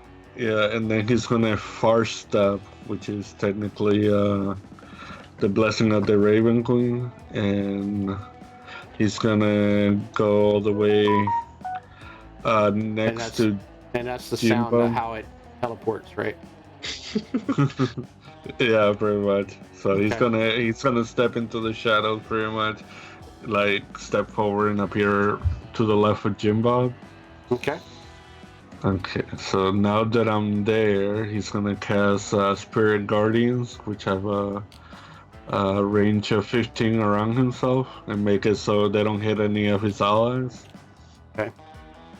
And I'll move a little to the middle, and after I far step, I have resistance to all damage, Okay. and that's gonna be my turn. I don't know if I have to roll the damage for the Spirit Guardians now or at the end of their turn. Is What's it the this? start of their turn or the first time a hostile creature moves into the zone Okay. on any turn? So technically, we can do some shenanigans about pushing and pulling if we have Yeah, those abilities. But not And yet. how So how big is it? it's 15 radius around me, so 15 15 square. out from Yeah, him 15 out. in any direction. Okay. And pretty much what they look like is they look like spectral elves with fey magic radiating from them. Okay. We'll do something. We'll do that. think that's 15 feet. It says it's 15 feet. Should be 30 total. Oh, 30 total? Yeah, it's 15 feet in every direction from him. Oh, okay. Make that a thing. About good? That's about right. Okay. And I'll go ahead and lock her down. Okay, there we go. And with that, anything else you were doing? No, that would be it for my turn. Oh, actually, he would yell, careful with that big guy. He's a fiend. But that would be it. And with that, Gerald runs in. He's a bit... Is there anything that I need to know, Bill, about Ash, if about the guy on fire? Or no? Oh, Jolene has booming blade on her, so she moves. She's gonna take some more damage. What about Gerald, though? As you ran by him, you caught him on fire. Oh That no, was- he just takes fire damage if I move past him. Okay. Cool. Anyone, including allies that I move by, will start taking fire damage. Okay. Gerald comes up onto you, Gillard, and swings with two mighty blows of his axe. Does a 17 hit? A 17 will hit. 17 will hit. All right. I will use the disadvantage given to me by Cheshire of No Shire on his second attack because that was a nat 20. As I roll another nat 20. How hard? Oh, wait, is that? hold on 1 second. How far away is he? Since I'm having trouble, can you give me a distance meter on that? 85 feet. No, 60 All right. feet. 60 feet. 60 feet? Yeah. Perfect. Reroll that one more time. Okay. I'm going to cast Silvery Barbs as a reaction, Okay. and I'm going to give myself advantage. Okay. You were lucky. I rolled an 8 this time around, so only one axe hit. As he does 9 points of damage to you, Gillard. You know, I don't really want to take 9 points of damage, so I'm gonna use one of my psychic powers and reduce that by 10. Okay. No. Okay. Oh, we're evil. I love it. And with that, Jolene looks at you, Adronimus, and looks over at what's going on with Cole and swings out at you. Does an 18 hit you, Adronimus? Nope. Were they in melee, or was there space in between them? Yeah, he moved. She moved up a bit. Okay. If she moved up, then Uh-huh. she's going to take, let's see. She did a 5-foot move. Okay, 2d8 damage Okay. for her. 2. So 4 points of, I believe it's thunder damage. 4 points of thunder damage. Yep. Okay. And how much does Spirit Guardian do? Well, first she needs to do wisdom save is 13. Okay, she rolled a 19. Okay, so she takes half of 22 11 points of damage. of radiant damage. Yeah. Yeah, she is barely hanging on as she makes a swing at you. Did a 16 hit. Negative. She swings. I again. got 20 armor. Okay, and she definitely does not hit then either. Yeah, she's looking worse for wears. Jimbo gets angry and excited all at the same time and runs at you. Dave, I'm not sure if I've gone yet. We haven't No. worked through the entire order yet. You haven't? I'm not Okay. done. Just Yeah, I'm making not sure. done with order Gosh, okay. yet. So Dave, that guy needs to make the wisdom saving throw for Andy as well. Okay. Does not pass. 22. I think Yeah, I just 22. keep the same for a round. Is it 22 for him too? Yeah. Okay. Unless you want him to Jimbo. roll every time. I just usually have players roll once for like a rotation just to keep it easy. Yeah. Okay. Jim Bob definitely takes damage, but he's still alive. So he makes 2 attacks on you. One misses, and the other also misses. See, that was Jim Bob. Now it is... He would turn around and look at him and tell him, is that all you got? He roars at you. Jody runs in and runs right up on you to Jenny and yells at you, but yet can do nothing because she used all of her movement. That another one rounds a corner. Jimbo. It's about right there. Samantha, it is finally your turn. Yay! Okay. I mean, they're making this real easy for me. I'm gonna climb up this building. Roll me athletics check. And it'll cost you double your movement to climb up the building. So Yeah, that's fine with me. Athletics. I'm gonna roll this manually because D&D Beyond is terrible. Okay, that's a 17 plus 4, that's 21. easily you're able to scale the building. Okay, and I'm gonna put myself kind of like right here so we know that I'm on top of the building. I'm a little farther back, obviously. Okay, make a mark on the side of the building on where you're at, definitely. Or put yourself on the side of the building. That way we know where you're at. Oh, and I'm lagging. Okay, could you move me? Thanks. So where exactly you want to be on the building? I'm tell me when looking to to stop. be right there. Yeah. Oh, right there. Okay, but you're in the middle. Yeah, but I'm on like the side that I'm on currently. I'm on that side of like the peak of the roof, if it does have a peak. It does. So I'm going to take a shot at Cole over there. Actually, I'm going to take 2 shots. Okay. With my rifle. Okay, that's a 21 for the first hit. Okay, give me 1 second while I find him. Definitely hits. And then a 25 for the second hit. Definitely hits. Okay, prepare for a lot of damage, Dave. What kind of damage is it? Necrotic. Okay. Okay, that's 14 damage for the first attack. Okay. And then for the second attack, that is 25 damage. Okay. You blast into Cole. He is still alive, but you definitely have injured him. Is there anything else you would like to do? I don't think so. Okay. I think that's my turn. And last but not least, at the very end of our turn, is Bones. What are we doing, Bones? So, all right, I saw this hellhound around the corner, right? Like run up around the corner. Yeah. Cool. So, Bones is an idiot. So she's just gonna kind of be like, "Oh, dog, mine," and I'm gonna cast suggestion on it. Okay. What if you played with me for today? You can be my friend instead of them. They're mean to you. They don't actually love you. I would love you.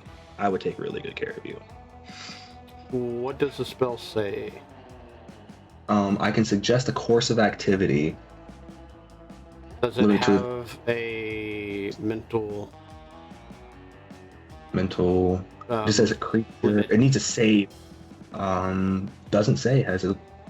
Okay. Okay, so what kind of save do I need to make? I need a wisdom save of 14.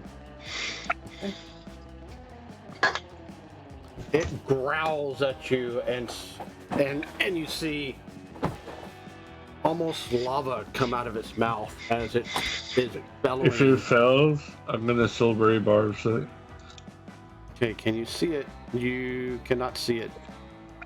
That sucks. Okay, never mind then. Mm-hmm. The buildings are in the way. Okay. Anything else you would like to do? I'm not gonna do anything. Okay. Yeah. Okay, we're back at the top of the round. Ash, what are we doing? All right. With all the stuff going here plus lag, is there how many feet between Andy and like the top wall? Like, is there 10 feet between there, or is it just 5? Between the top wall? Like Andy and the building above him. Like between everything going on, I can't tell the squares. Yeah. Here, let me go ahead and get rid of some of this shit then. Sorry. By the way, Dave, I think Cole takes the damage too, unless he's safe, if he's in the circle. He hasn't had his turn yet. Okay, I thought he said the round had restarted, so that's why I asked. Yeah, he goes shortly after, I think 2 spaces after. Okay, you should be able to see the squares now. Okay. You won't get hurt if you step on it. Can't see the squares, so just Okay. Is there 10 feet between Andy and the wall, or is it a 5-foot square? Andy and the wall. Let's see. Like here. Andy, and is there a 10-foot path, or is it a 5-foot path? Oh, okay. From you to Andy? Well, 15 just 15 Just feet. Between the buildings. Andy Mhm. and this wall up here. Like, is that actually 5 feet, or is this 10 feet? This distance, like, can I? It won't let me do it in the middle of a square, but from Okay. here up, Okay, I can't see your pointer. I'm using the measuring thing, so I don't know. Oh, how no, I it's can't. No, supposed the measuring thing is only on you. to- So if you okay. can use the little pointer thing, that would be great. Is that this? Okay, this space Yeah. right here. Oh, that space. Okay, yeah.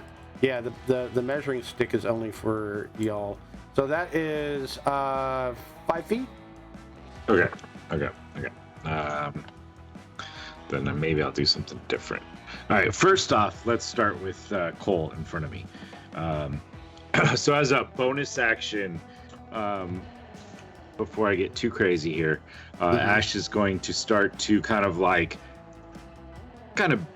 hum / beat like a little tune as he goes. It's like kind of a hard hitting, like almost rock punk style song that he just not really saying any words, but he just starts humming and like boom, dun, dun, dun, dun, dun, and kind of like flinging his rapier around a little bit as he does this, as I am going to be entering my blade song. Okay. Here. So a few things are going to happen. My AC is going to go up a little bit. So it's like base. All right. And so then he's going to make a spell attack against Cole. First is first with the advantage I gave myself earlier. We're going to use Booming Blade. Oh, I don't roll that. That's damage. I should roll the hit. So with advantage, I'm just rolling it twice because, ooh, that was only a 14 to hit Cole. Barely misses. Okay. Silvery barbs. Can that make me reroll a hit? I thought it made that. Yeah, I can give you advantage, so... Okay. Well, then we'll try one more time. Oh, that was a nat 1. Oh, shit. All right. Fuck.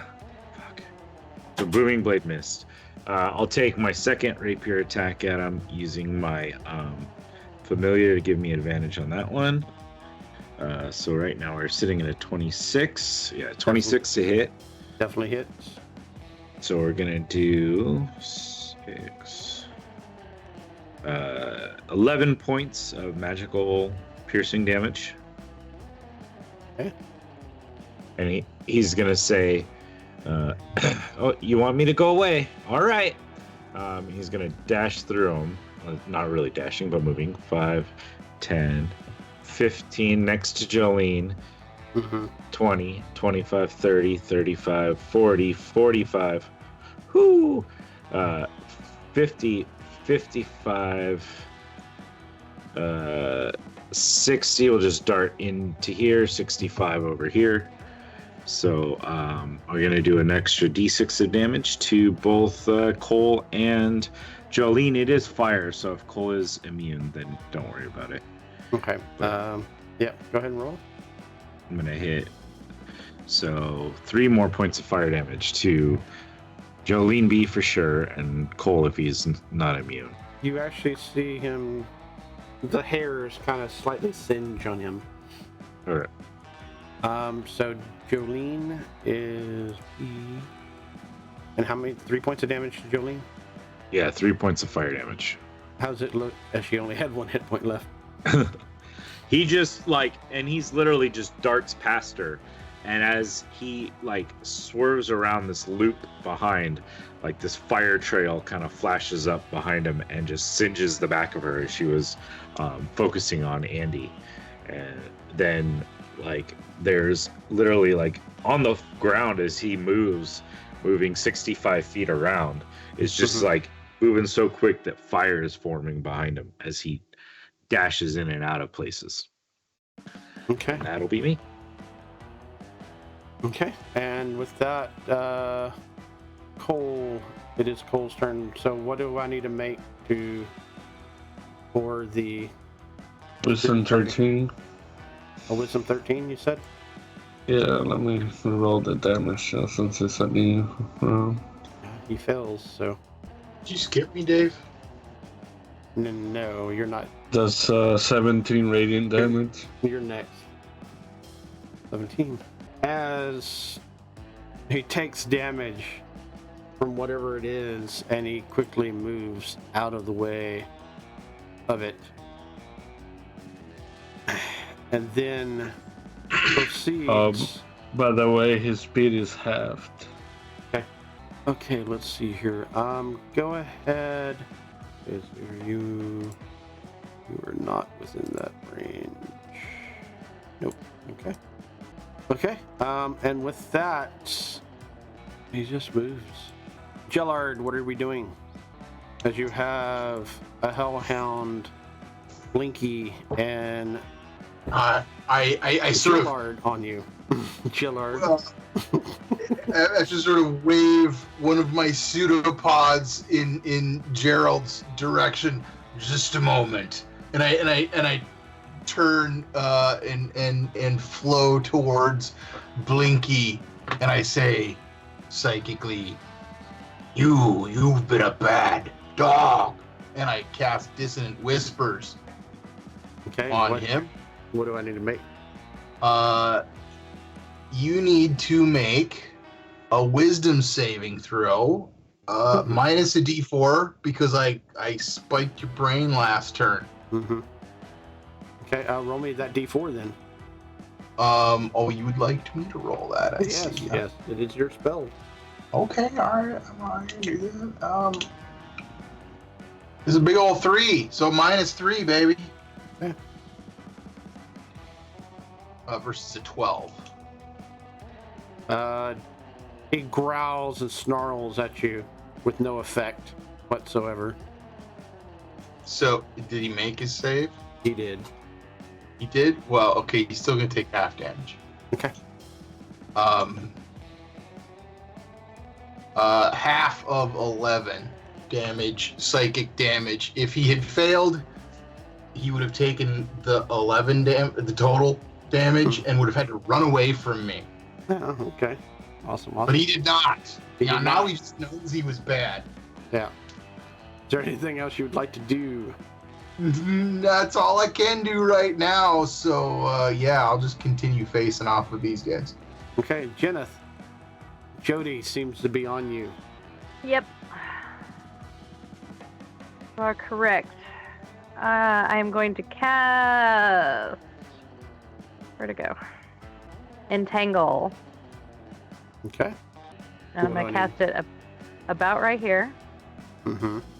And it does 20 feet, so it's going to get Jody and Pinky. Okay? You got to succeed on a strength saving throw or be restrained.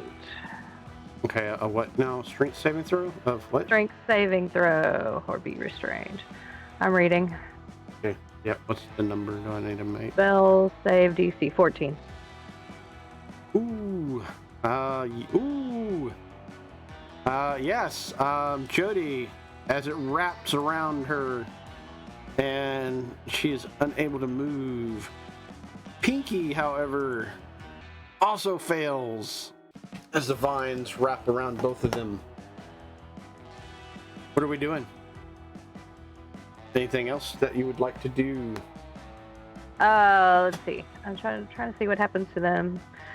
I think they're just restrained, right? Yeah. Yeah.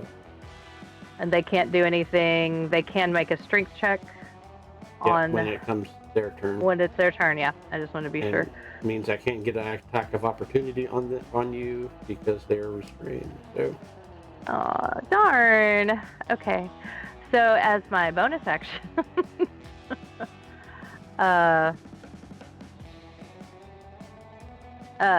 my wicked chicken is going to throw a flame seed at,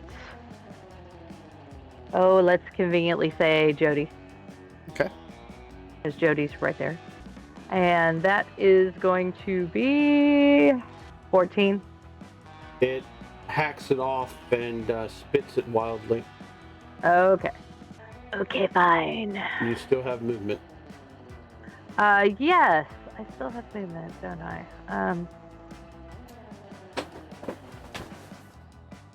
As you see Spot and Jimbo coming your way. Yep, I'm gonna move back actually. I'm gonna come over here by Bones. Like, there's probably good. Okay. And that's it. And with that, Blinky attacks you, Gillard. Does a 16 hit? Only just. Okay. That is my current armor class. Does 11 points of damage. As it also... What? What were you going to say, Dave? It bites you for 11 points of damage, but as it does bite you, it basically throws up on you fire. That's gross. So it's doing fire damage? It is doing fire damage next.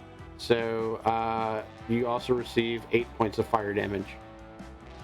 Okay, well, I'm gonna use one of my psychic powers to reduce the damage by 10. Okay. So what was the total? 16. So then it's just 6. Yep. And for Pinky, I need to make a strength saving throw. Am I correct? Yes. Okay. Sorry, yes. 14. Pinky breaks free and immediately runs after Bones. As Bones does a 19 hit. I thought it would, but I'm gonna use my reaction. All he can. I don't know if he can attack, Dave, because it says he can use its action to make that strength check. Okay. Well, then he is not moving at all. Well, he's moving, but he's not attacking. So. Right. I'm gonna say like, I was about to edge her. I was like, shield. Next time. Next time. Yeah. And with that, let's see here. I think it's Spot runs forward as far as Spot can go. Actually, he can go 5. Spot gets up on you, Jenna, but cannot attack. Adronimus, what are we doing? As Jolene is dead, Jimbo is all up on you, all personal-like, as you see Cole moving away from y'all completely. Andromus is gonna go around the corner here, so he gets an opportunity attack on me. Okay. Does a 25 hit? It does. Take 11 points of damage from his great axe. Okay, and he takes 20 points of cold damage. Okay. And then I gotta make a con save. Let's do that real quick. That is 16. Okay. And then I'm gonna hit the guy over here with a mind sliver. Okay. so he needs to make a intelligence save. Okay, which guy? Cole. Oh, okay. And Dave, the spirit guardian centers around Andy no matter what. So when you get a chance. Okay. Yep. Yeah. Okay, so he gets what now? A saving throw versus what? Intelligence 14. 14. Okay. Fails. Alright, that is 5. What kind of damage is that? 5 psychic damage. Psychic damage. Okay, yep. Okay, that's what I was wanting to know. Okay, yep. As he grunts. Is there anything else you would like to do? Yeah, I'll move back one so that way the Jimbo's still on it. And that will be my turn. Okay. And with that, Gerald swings out at Gillard. Does a 20 hit? Gillard. Of course it does. 15 points of damage. Good lord. And he swings again with his great axe. Does a 17 hit? Yes, it does. For another 6 points of damage. Jimbo tries all his might and runs up on you, Adronimus. What kind of damage does he take? Or what save do I need to make? I need to make save, right? Wisdom. 13. He does pass. So what is the halved? 15 halved. Okay. Not looking too great, but he's still alive and swings out at you. Does a 20 hit? Yep. Take 10 points of damage. Alright, I take 3 less because I got heavy armor master. Okay. And he swings and misses. Wait, what's the damage again? I was taking. What now? How much damage was I taking again? That was 7. Okay. I can't remember. I don't really know where the backlog is at on this thing either. He takes 20 damage, by the way, when he hits me. 20 damage? Okay. Yeah, cold damage. What does this look like as he only had 19 left? When he goes to hit my armor, it like vibrates his axe, and it starts turning cold all the way to his hands, and then like his hands and the axe shatter. Okay. Actually, he only had 13 hit points left. Sorry. And with that, he dies. Did you make your con save, Jose? Section in the process of making it right now. That's a 12. Yeah, you get. It's just 10. Unless they have to deal like 22 points of damage for it to be higher than 10. So. Yeah. Okay, let's see here. So that was you. That was him. Oh yeah. Jody, what do I need to roll? Goodness. Strength save. 14. 14. The vines still hold Jody tight. Jimbo continues running in. Now he won't get entangled, but it's rough terrain if he goes through there. Okay. Okay. That is all that he can do. And who else is left here? Okay. And with that, Samantha, what are we doing? Okay, so Cole is dead, correct?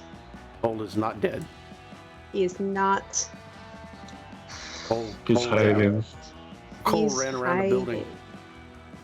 He's around a real tall building. Okay. Yep. Well, everyone has basically run away from where we know the chickens to be. Yep. Right here. Hey, I think that... The X is that. Yeah. I think Sammy's just gonna run up the roof and, like, drop down. Okay. Give me and... give me an acrobatics roll. Okay. Acrobatics. There it is. That is a 17. Yeah, easily.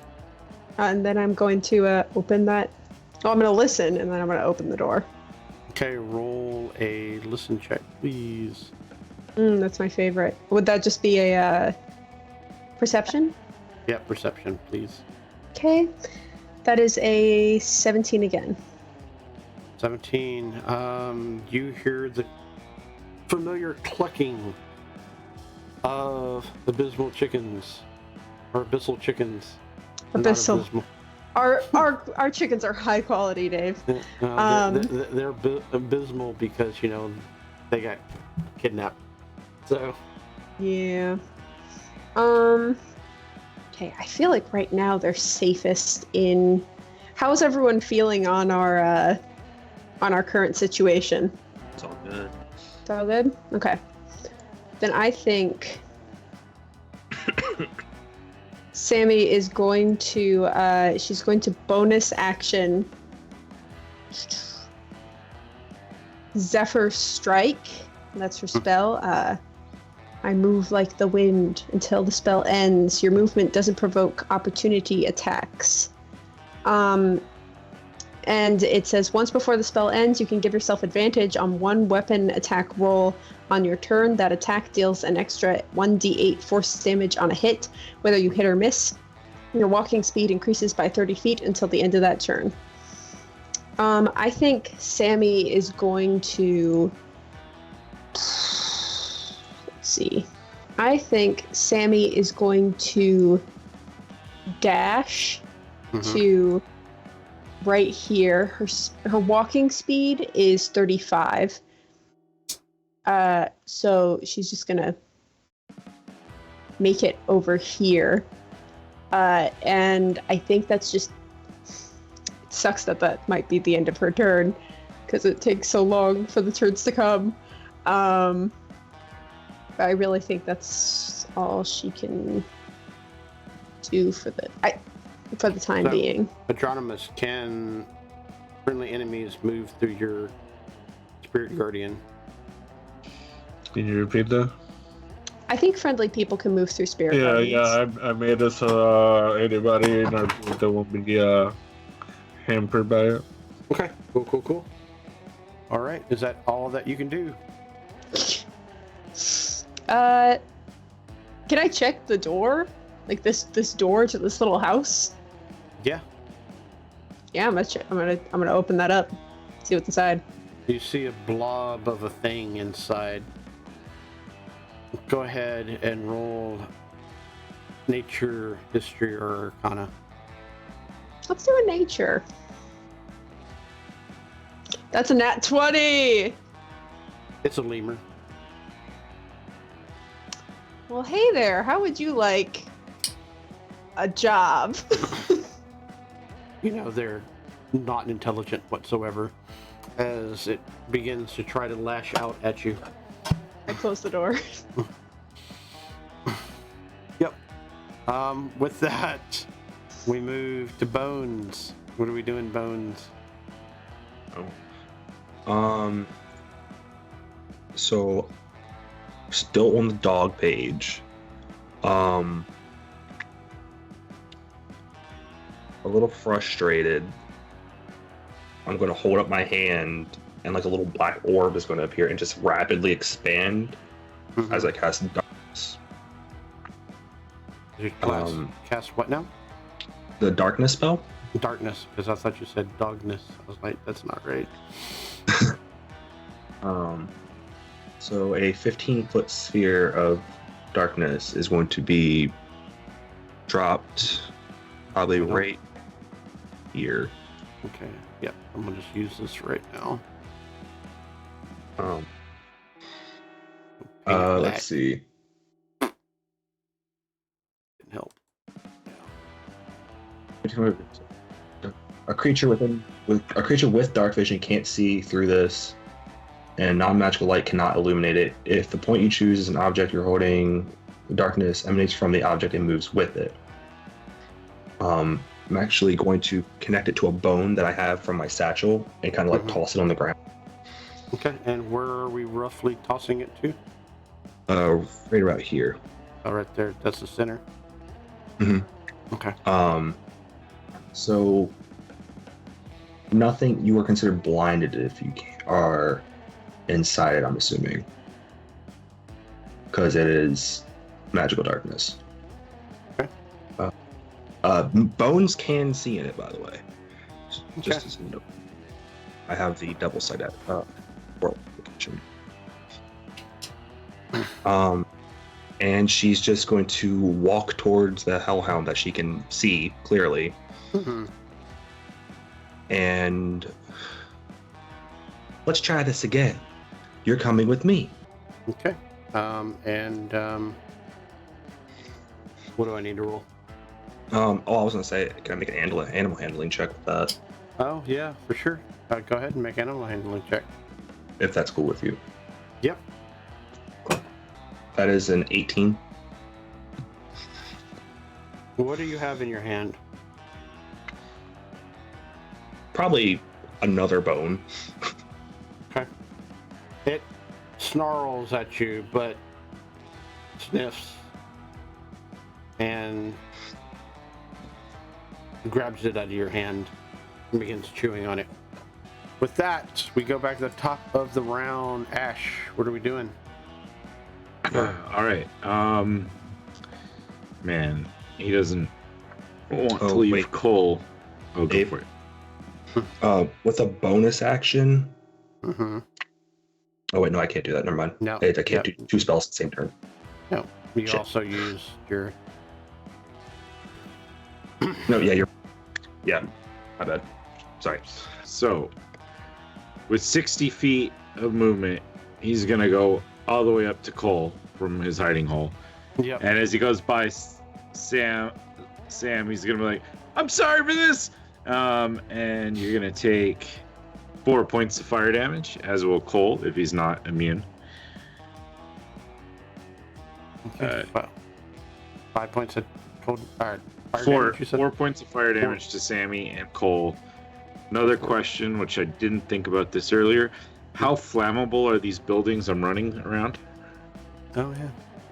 Because non-magical items that can ignite will ignite as I walk past them. Okay, so go ahead and kind of roughly tell me which buildings you were running across with the little pointer thing. So let's see. I ran with my speed. I ran through here. Yeah, all of these basically I've run past. Okay, I'd say no, stupid thing. It's just a d6 of fire each time, but a couple of these I've run past a few times. Okay, yeah, I'm gonna say these are starting to catch Okay.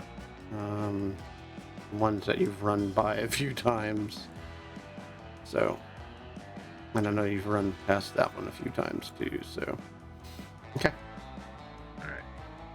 Using my familiar to give me advantage on my first attack this turn, I will get a dirty 20 to hit Cole. Okay. 30, 20. So he is going to take 15 points. So 11 of it is magical piercing damage, and 4 of it is thunder damage. Okay. And if he moves from that spot, he will take 2d8 thunder damage. Okay. And with my last 5 feet of movement... Oh, wait. Sorry. I get one more attack with that rapier. I keep forgetting this.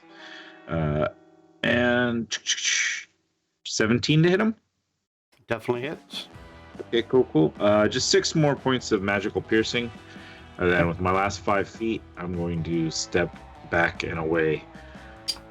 Okay. That's my turn. With that, Cole turns and growls at you and looks around and twists something on his finger, and he disappears. Gellard, what are we doing? 1 second, Dave. Is he casting a spell? Nope. Okay. Now, did he move? Because he will take damage if he Yeah. moves. Yeah. Okay. Yeah, how much damage So- did he take? Yeah, it's going to be 2d8, so let me roll that. Sorry to choose something that was very complicated. 9 points of thunder damage. Okay. Okay. What are we doing, Jellard? Okay. Now that it is my turn, I gather up my my energies and use a bonus action to regain some hit points. Okay. D10 plus 6, so I regain 9 hit points. No, I rolled 9, so 15. So that's good. Feel much better. And now I will make myself feel even more better by striking out. So there's going to be like a furious bunch of attacks this round. I sort of Jellard fills out with one of his pseudopods, one of the arms of the suit, and swirling out from the hole comes this sword hilt, which ignites to become his fabulous sun sword. Okay. And I will attack Gerald with it. Yeah. How about a 21 or a 16? 21 definitely hits. 16 does not. Okay, well, then there's 9 radiant damage occurring, but I expend a psychic power point to put a telekinetic punch behind it and deal an additional 8 points of force damage to him. With that. Yeah, he is not looking hot at all. Well, then he's not gonna like what happens next because my energy surges and I use an action surge and we're doing this again. Okay. I as a bonus action, I use my ability to recover one of my psychic energy points. I'm reveling in the incipient murder that is about to occur. How exciting it is. Will a 20 hit? Yes. And then I assume a 24 will also hit. Okay. Then the guy can take a total of... I'm gonna psychically power this shit up as well. And he can take 32 damage. Okay, since you rolled so high, I'm gonna let you carry that over into Blinky. and you rolled. I mean, you clearly hit you clearly hit Gerald, which is way above Blinky's armor class. But any of that fire? The first, let's see, there was 11 points of fire damage. Okay, hit so Gerald. yeah, so that immediately wipes him Well, out. and then 15 points. Okay, It was actually 26 points of fire damage. Okay. And only 6 of psionic damage. Okay, so subtract the 11, and then you said 15 plus 6? Well, no, both that second 15 was also fire damage. I know, but okay, yeah. So it's 15 fire damage. Okay. Yeah. So Okay. there was a total of 26 fire damage. Okay, And then so I that's did all... 6 additional. Oh, 6 additional. Okay. So only 6 points of damage that Blinky took because they are immune to fire. But Gerald takes majority of the thing as he bursts out into flame and falls over dead. That was in fact the desired response. And I'll be even nice to you. The building also catches on fire. Sweet. Jenneth, what are we doing?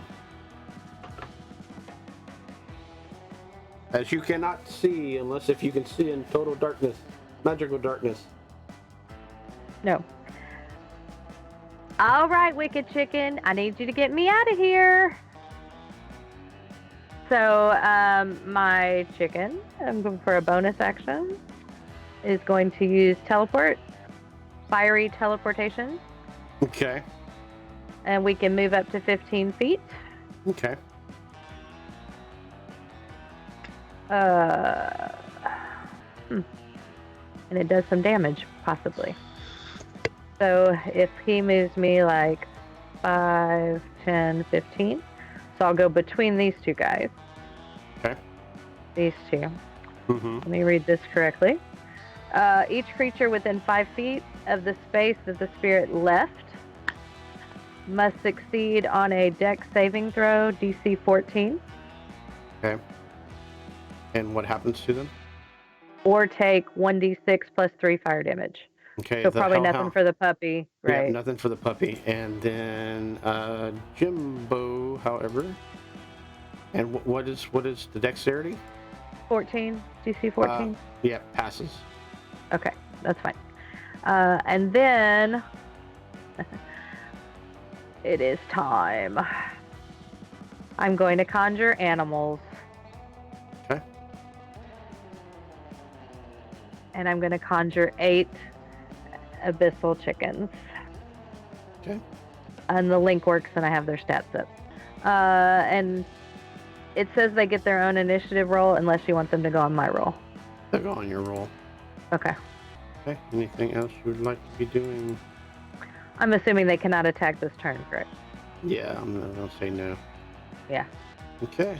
With that, 8 abysmal chickens appears surrounding Jenneth. Hellhound Blinky attacks you, Gillard. As it belches up, please make me a Dex 12 saving throw. Oh, sadly, that's a 5. As it spits out this cone of fiery eruption, take 19 points of damage. Is that fire damage? It is fire damage. 19, you say? Yep. I'm gonna try to deflect some of it with my telekinetic powers. Okay. I reduce it by 8, so I will take 11. Okay. Pinky snarls at you still. Bones. Quickly, go ahead and give me another animal handling check. A 19 for a 22. It does not attack you, but is very, very weary of you. Spot, however, figures out where it needs to go and runs out at you, Jenny, just outside, and it belches forth. Make a DC 12 dexterity saving throw. Wait 1 second, Dave. So would it have been within 10 feet of Bones before it left? I think it was like right here. Yeah, definitely. Yeah, I get an attack of opportunity on it. Okay, go for it. Can I like do non-lethal damage to it? Like try to You trip can. it? Yep. Okay. Oh, okay, I'm assuming a 9 misses. It definitely does. Okay. Dennis, what do we roll? I haven't. Let me do it now. Okay. I rolled a 17. Okay. Take half of 24, so 12 points of fire damage. And I'm resistant, so do I take You half of the 12? Yep, you'd half that too, and so you only take 6. So I take 6, okay. Adronimus is in deep concentration as he maintains the spell. Adronimus. Jose. He's out. Yo, He has failed his save. my Alright, guy. let's just move him towards the ships. Con save. That's 5, 10, 15, 20, 25, 30, I think is move speed. And then Okay. we'll hold an attack or something. Hold a spell, whatever cantrip he has for range. Oh, Jose, you're there awake. you are. You're awake. Jose. It's your turn, bro. I just moving you, but you could do your own turn. Sorry, man, I do so. Let's see. I moved you over there, but you can retake all that. You started. You were over here with the dead Okay. people. Let's see. Can you move me over here? Yep. And then from there, I would. You keeping the spell on? Yeah, but don't move it there because I'm gonna far step in the middle of all these people down here. Okay. Likey. Into the darkness. Yeah, into the darkness. And if I attack anybody, I imagine it's a disadvantage, right? Yeah. Yeah. Yeah. I'll just stay in there. That's fine. Interesting. What a mess. Yeah. For sure. So many AoEs. You get a spell effect. You get a spell effect. Yeah. A spell Jeez. effect. Okay. Wow. Okay. Anything else you doing, Adronimus? No, I'm just gonna sit there. Okay. Actually, no, that's fine. I don't want to be a dick. Yeah, that's fine. Okay. Let's see here. Jody. Maybe she'll actually be able to get free for once in her entire life. What did she need to roll? Wisdom Strength. saving throw. No, And strength. strength saving throw. Oh, yeah. Wisdom for Jose's, strength for hers. Yep. Okay. So what is wisdom? No, what is 13 strength? DC. 14. 14. No, she is still bound. And does she get You're disadvantage Jose. when she's restrained? She does get disadvantage when she's restrained. Not for wisdom, that's for Wisdom. dexterity. Okay. Dexterity. Okay, that's what I was thinking. Okay, she does pass the wisdom. So what does she get, Jose?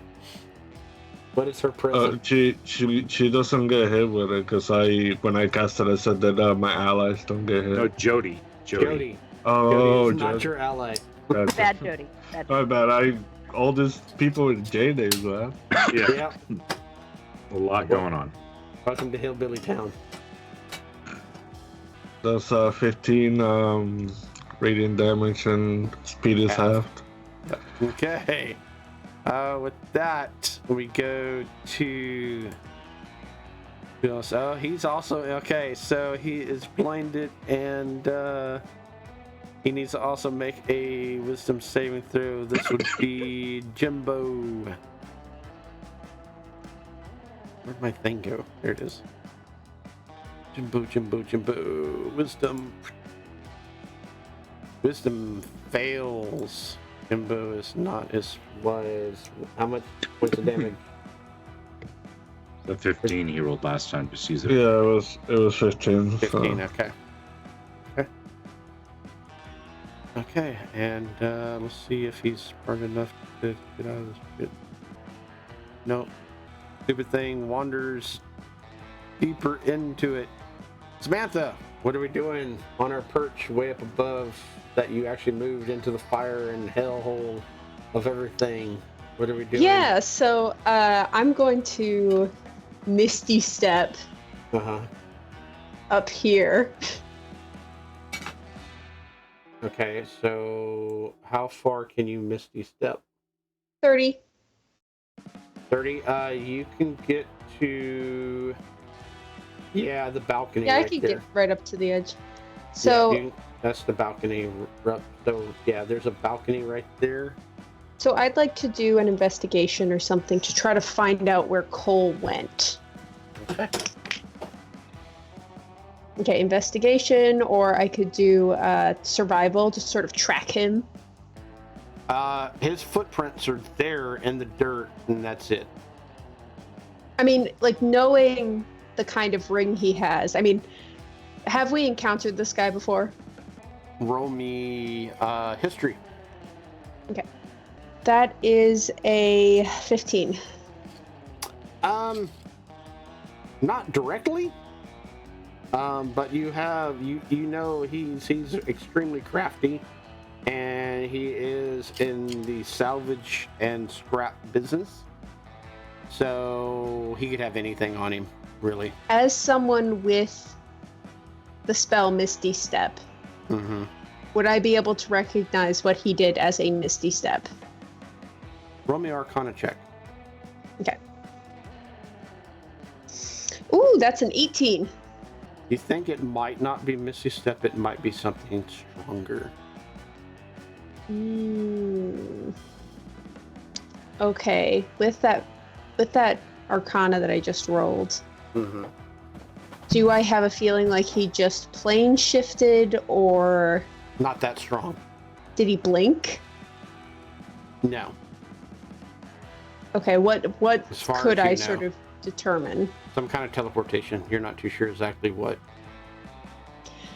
Okay, in that case, Samantha's going to kind of scramble up to the peak of this roof and try to survey the area around her, specifically to see if How he's at far that can foot. you move? And 35 feet. okay, so it is going to be more than that to get up to the top of the roof. Okay, I can't really see what this shape looks like. Like, I don't know where I could be. And I did, like, I believe I was right here-ish. Yep. So Which you, let me you, quickly you make Misty sure. stepped over to the balcony, which was the second floor. And to get up completely to the top of the rooftop, it is a bit more than 35 feet. But not by much. Okay. Roughly Could about I have 50 run? or so. Could retroactively? Could I have run a little forward? I'll risk I'll risk damage from the fire, if it means I can get onto the top of the roof. Okay, how far can you move? You can also dash. I'm not gonna dash. I'm going to run like here. Like, if starting from there, I'm gonna run there. I'll risk damage from the fire, and then I'll do my Misty Step to the roof, to the top. Okay, give me a athletics check, and then also take 10 points of damage. That's 5 points of damage since I have resistance to fire, and that is 23 athletics. Okay, yep, you make it to the top of the roof, and without completely slipping and falling off of this slimy, gross, nasty roof. Okay.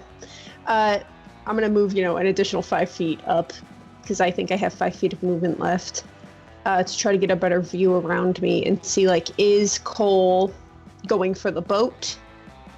Is he going for those ballistas over there? Go ahead and give me a perception check. Okay. Perception, which I'm good at, luckily. That's a 21. You do a quick search through the landscape, and you can't really. You look down, you don't see any movement for the boat, but you're like, wait a minute, that airship is hovering now. And it's 10 feet off the ground as it's ascending upward. Is and there... Sure enough, sitting behind the cockpit is Cole. Can I see smiling him? at you. Is he... What is his protection around him in the cockpit? Glass. Could I... So he wasn't looking all that good. I am going to make him both the target of my Zephyr Strike, which means that I have advantage on him for my next attack. And I am also going to, in addition to that, make him my favored foe. which will give me an extra d6 on him. Okay. I am going to first shoot at him through the glass. Mm-hmm. Try to break the glass, and then I'm going to shoot him. Okay. Okay, first attack. And I'm going to use my advantage for hitting him. Mm-hmm. So that's a 19 to break the glass. Okay. Is your weapon magical? Yes. Okay. It hits the glass. Want me to roll damage? Yep. Oof. Oh my god, that's 36 damage. It cracks the glass, but does not shatter it. Oh, that was also, I need to roll an additional d8 as well as a d6. How shattered does it look? Go ahead and give me a survival check. Survival. That's a 22. Probably about another 2 or 3 more shots, and you'll pierce through the glass.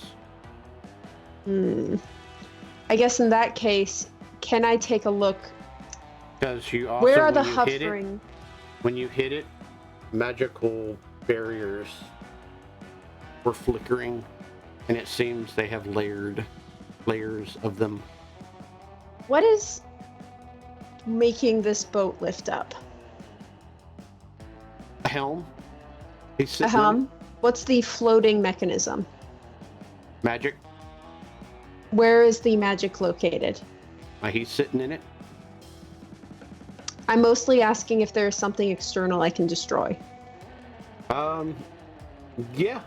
There's lots of stuff you can destroy, but I mean, it's still not gonna stop the boat. So there's no point to attacking him at all because he's guaranteed to get away. No. There's some other ways to get into the ship. I don't... Okay. Can I do an insight check or something to see what my options are? Yep. Okay. Actually, give me a perception check. Perception check. Okay, I'm yeah. better at that anyway. Actually, you rolled a... What was the previous perception check? 20? Let me... Yeah, I 22? think it might have been... Okay. Yeah, I think with it was the 22. Yeah, with the 22, you definitely see the hatch on top of this, top of the boat, right here. Oh, that's the boat. Yeah. And where is Cole exactly? Oops, sorry. He Like on that boat. Yeah. He is right smack dab. If I can do this correctly, he is like right here. Inside. Okay. And next turn, is he going to get away? You don't know. I mean, knowing the ship, like he's risen about 10 feet since our last thing. Is he going to rise another 10 feet? There's probably a good chance in it, or more, depending. Okay. I am going to aim for this wing. Mm-hmm. Specifically, I'm going to try to bend it in a way that makes it difficult for the boat to stay level as it's flying. So I'll make my second attack. That's an 18 to hit. Definitely hits. Okay. That's a 37 damage. Definitely clips it. It does take damage. Unfortunately, I cannot mark it on the thingy. We'll do... yeah, that'll work, I guess. Okay. Okay. And with that, that's the end of my turn. Okay. Bones, what are we doing? Oh, Okay. she's actually also going to shout, "He's getting away." Okay. So if this works, I have enough movement for it.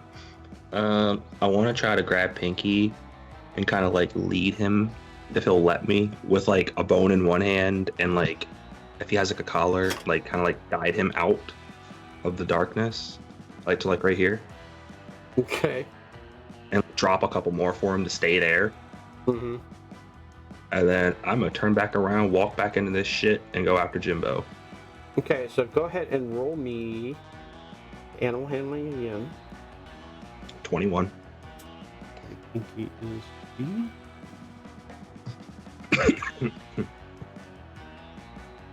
Right here. So close. Yeah, Pinky follows you. Okay. I'm like, you stay there for a second. I'll be back. And then shakes out a couple more bones. And then I can summon my scythe, walk back in, and make an attack against Jimbo. Okay. That is a 2. Yep, does not hit. Do we have any chat inspiration? We do, I think. We've got a anytime inspiration from Anatellis, if you would like to use it. I will try. Okay. Give me more than that. Such a bitch! 14. 14 definitely does not pierce his plate armor.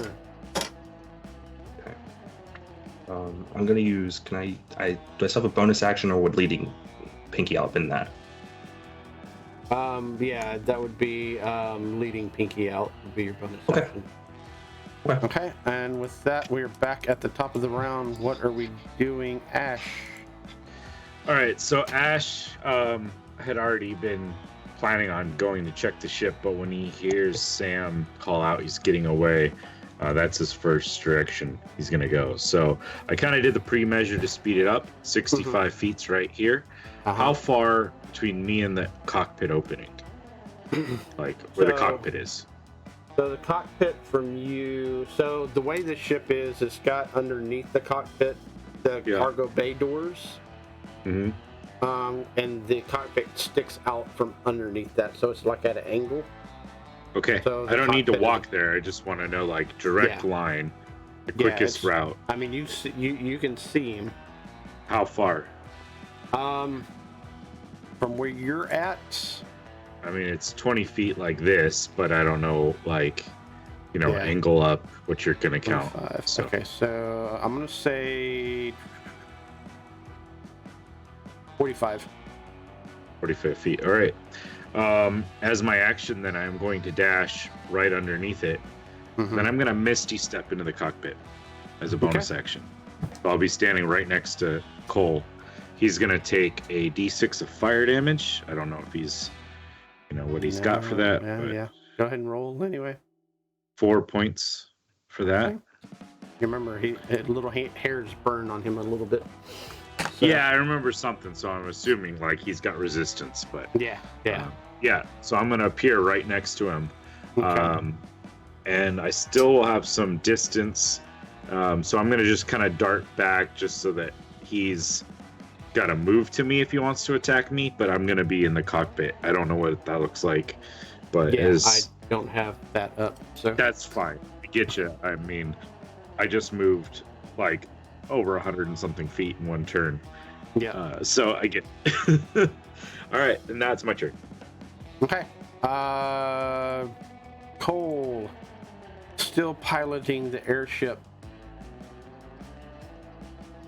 rises another 30 feet in the air, and you hear over the loudspeaker, "Get this little sumbitch, Choo-Chawad." And off in the distance, you hear a loud thudding noise. Make a perception check, real quick. 18.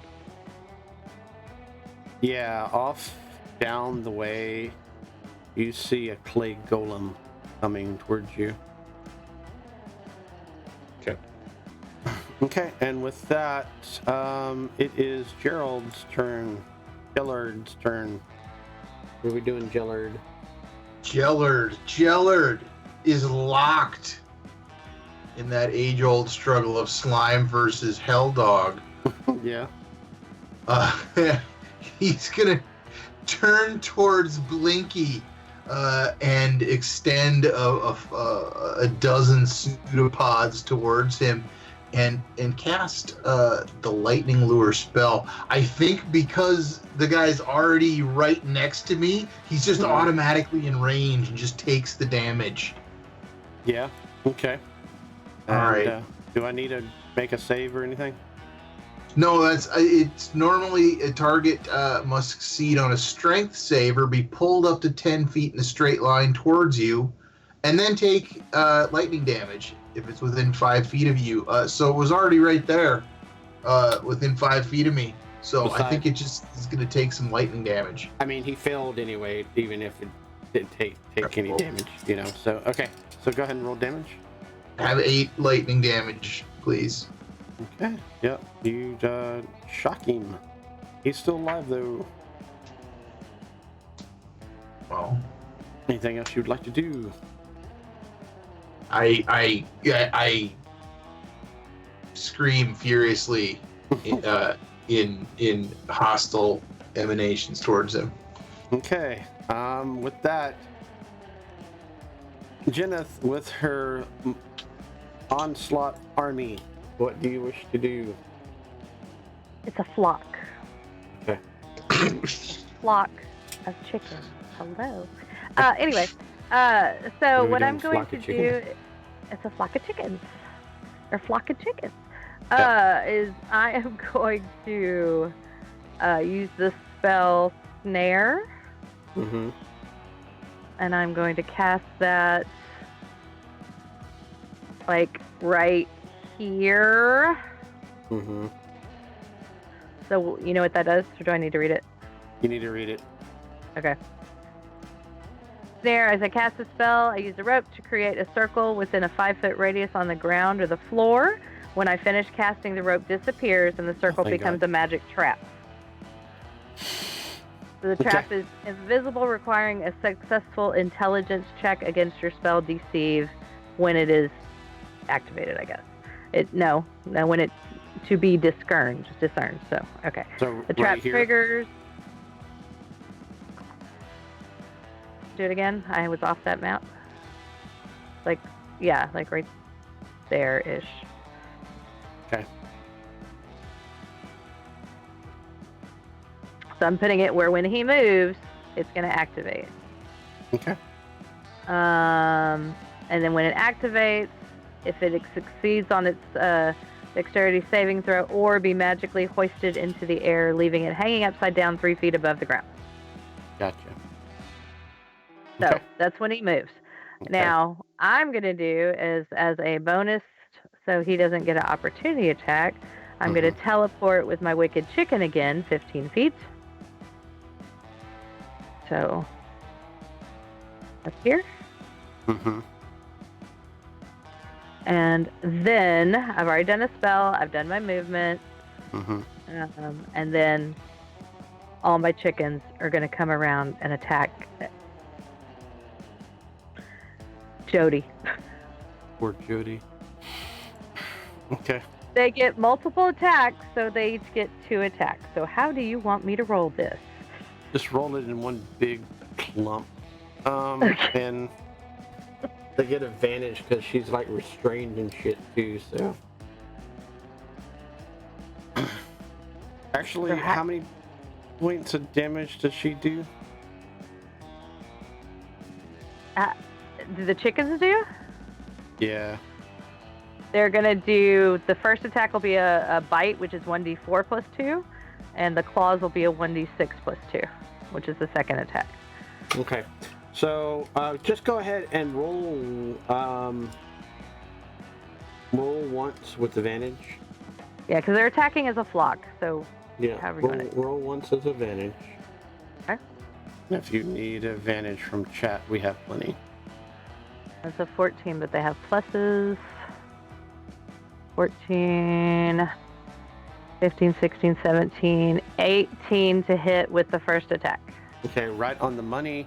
I'm gonna roll due to the bombardment of this many chickens upon this poor Jody.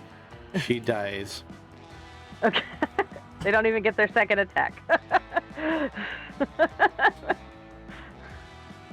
Come on, they're so cute. Little dinosaurs. And with that, is there anything else you wish to do, or is that all that you can do? I don't think they'd have enough movement to get to Jimbo, and Jimbo's in the dark, so. Okay, Blinky. You correct? Because they already attacked, so. Okay, we're good. Blinky attacks. Gillard misses. That hound is okay. That one is... Where the hell is that one at? He is lost forever. Okay, what roll do I need to make for the snare?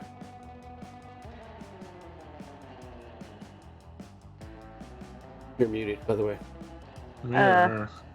Was I muted, or was it, censorship?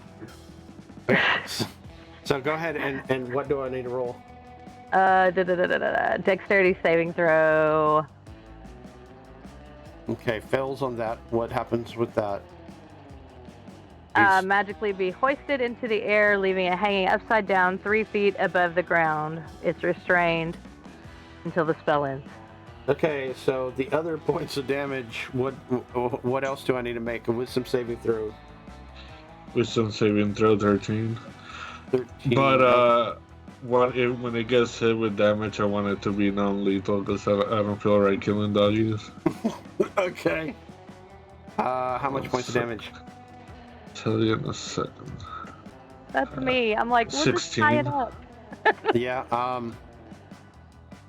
he goes unconscious. Yeah, he ain't goes to dead. sleep. Yeah, he goes to sleep. There we go. Hoisted up in the air. With that, let's see, we got rid of that one. Okay, so it is now Adronomus's turn. What are we doing? Alright, let me look at this map. I'm definitely gonna move to here. And I'll hit him with a Mind Sliver. Okay. Let's see. That's intelligence 14 check. Okay. Definitely fails. Okay, that's 7 psychic damage. Okay. Still alive. Okay, and I'm gonna move out of his range, so I don't know if it's gonna hit me or not. Okay, he's got so many spells on him right now. Oh yeah, I need him. Oh no, that's not until his turn. Okay, so let's just roll, see if he sees. Yeah, he sees you. Okay, so does a 19 hit? No. Does a... Nope, that ain't gonna hit either. Alright, so... Okay, and then I will teleport closer to, and what's his name, Ash. I'll use my far step, but and then that'll be my turn. I'll move in a second now. Okay, so yeah, so does that thing still stay?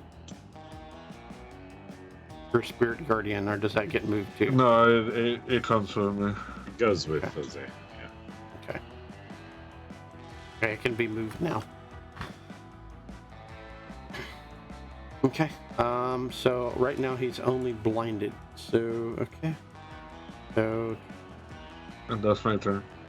Bones, does a 15 hit? Nope. Does a 17 hit? That's my AC, but shield. Okay, no damage whatsoever. We're back to Samantha. What are we doing? Hello. So, due to Zephyr Strike, I have an additional 30 feet, so I'm going to run over here. Okay. And, right here, I think. Along with my regular movement. Yeah, I mean, you can go down to out, yeah.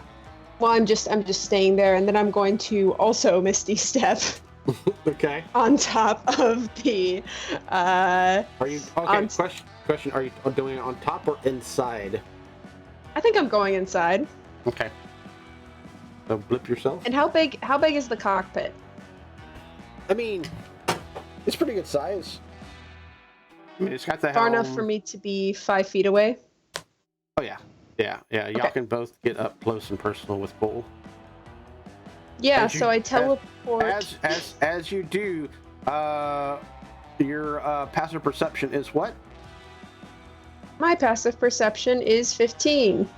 Okay, you see actually Bubba Chaw coming down the way. As he I'm is focused. definitely clay golem. Dang, there he is. I'm definitely focused on Cole. So I am able to directly shoot at him now. Okay, if you are within 5 feet, it is disadvantaged for missile weapon fire. I think I'm at least 10 feet away, if there's space for that. Yes, you can at least move 10 feet, if not 15. Yeah. Okay, so I'm But going to you'll be 10 feet closer. away. You'll be closer to Bubba Chaw instead, though. So I think at this point, so Samantha is just kind of like, this guy stole our chickens and he's not getting away. okay. So she's going to make 2 attacks on him with her Okay. gun. That's a 23 for the first one. Definitely hits. And it's a 10 for a second one. That's probably not going to hit. No, definitely hits. The But, shield. okay. The weapon damage, all damage. Okay. The windshield. Yeah. I am going to do my damage, and then he's also going to take an additional D8 or a D6. What is it? Because he's my chosen enemy. Mm-hmm. He's my favorite foe. A D6, and then since I'm a planar warrior, I'm able to give him an additional D8. Okay. Plus 7, so that's 30 damage. The only think- one that can see Cole is Ash. What does this look like to Ash, as he only had 16 hit points left?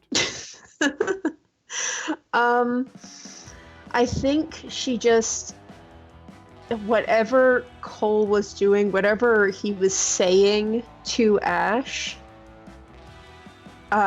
in that moment is just kind of cut off as Samantha teleports in, eyes completely steely, and just shoots him through the head. Very clean, very, very simple. And Very with dead. that, you see his body as he screams, "No!" light up with fire and turn to ash and collapse and dissipate. Is there a soul coin? There's not. You know for a fact that this was not his home. And he went back to his home planet. Samantha just kind of goes, See you in 100 years. yeah. And with that, I'm going to go one last time through the group and see what they would like to do, and then we will call it. So we will start back up at the top of the round. But before we do, Bones, what is our last play? So do this and then the next set. Is that what you're saying? Yeah. Okay. You were the last in combat. Sorry. Yeah. You're good. So fuck this guy. Uh-huh. And yeah, cause yeah, I just gotta find it. There it is. This game. Do we have any more? We do. Yeah, plenty. Okay. I just want to make my point. 17. It's a 17. Wait, no. Barely. It cracks into his plate, but it protects him. 17? Wait, shit. Didn't mean to do that. Sorry. Alright. Plus 1. Is it adding my... Yeah, it is. Okay. Is there anything else you would like to do? Nothing I can do. If I missed that, Okay. need to hit him. We will go back up the top of the round. Ash. Is this golem looking like it is being aggressive, or is it kind of stand down? It is still coming after y'all, but it moves slow. Oh no, this is my ship now. I mean, if you just want narration, Ash will spring into action, running up, like doing a quick circle around this thing, getting it fire, stabbing it with booming blade, stabbing it again, darting back, moving back over by Cole's body, specifically looking on the ground to see if that ring's there. Mm-hmm. If so, he'll scoop it up and like as you know, carefully as he can, sort of like slide a hand that into his pocket. Okay, And give then- me a perception check. Oh yeah. Oh, that was horse shit. You do have advantage in chat. If Yeah, you'd like we're to gonna take go it. ahead and use it because a 3 just does not cut it. All right, dirty 20. 30-20, yeah, you see the ring. Yep. He'll kind of like almost do his like 3-point stance sort of thing, like he's about ready to sprint back in, but as his hand's down, he kind of like reaches back and kind of sleight of hand picks it up. Okay, roll me sleight of hoping- hand. That no one sees it. Not great, but that's a 14. Samantha, I don't what know. is your passive perception? 15. What she 15. sees. Okay, yeah, you definitely see Ash pocket something shiny. Yeah, I mean, But in if you get the general, ring, I get the ship. there will be deals to be made. But yeah, I mean, basically, Ash is gonna face off against this golem, and I still have a lot of resources left, so I'm thinking I'll win that fight. Okay. And then at the end, we'll have to have a coming to terms with Samantha. But he's looking for a nice new ship, and he'd happily hand over the ring and the 2,000 gold she was going to pay to have this ship and whoever wants to come along. Okay. With that, Samantha, what is your last moves? Actually, before Samantha, nope, sorry. One in wrong order. Sorry. Yeah, a lot more before me. I know. Yeah. I was going in order of like what was in who was nearby. Jellard, what is our last move? Yes. You know, in the final moments of this fight, these dogs, their masters, have been defeated, and something is awakened in Jellard because he knows both the spirit of the enslaving psychic crystalline creatures that birthed him, but he also knows the struggle of those they enslaved, and so he brutally is gonna beat the shit out of these dogs until they submit and capture them, and free them from their masters and enslave them in turn. Okay. I'm doing this for your own good. Bam, bam, bam, Yeah, bam. he knows that he can't like use the fire of his fabulous sun sword, but he can like whip the hilt of it around and like telekinetically beam them with it. So, I need you to make a roll. Okay. Give me intimidation. I'm not very intimidating, but 19. Hey, Dave, could he use his strength, because he is using his beating to add his Yeah. strength instead of his charisma modifier? I'll allow that. Yeah. So I'll can allow that. So how about my what is it? La, la, la, la, la, la. Most of my psionic power lets me add like D8 plus 3 damage. Like it's D8 plus my proficiency bonus. Can I add more proficiency bonus You can. for that? Yeah. Okay. Well, that would be a 21 then. They rolled an 18. Oh, I got him either way. And with that, Jenneth, what are we doing with our massive flock of Abyssal chickens? All right, so the flock is gonna take down Jimbo, Okay. Yeah, piece of toast. and then I'm gonna go save the chickens, and I will open doors and be sure there's no other animals that need to be let out or freed. Okay. I don't want anybody burning to death. Yeah. Give me a. Let's do a survival check. 21. You open all the doors.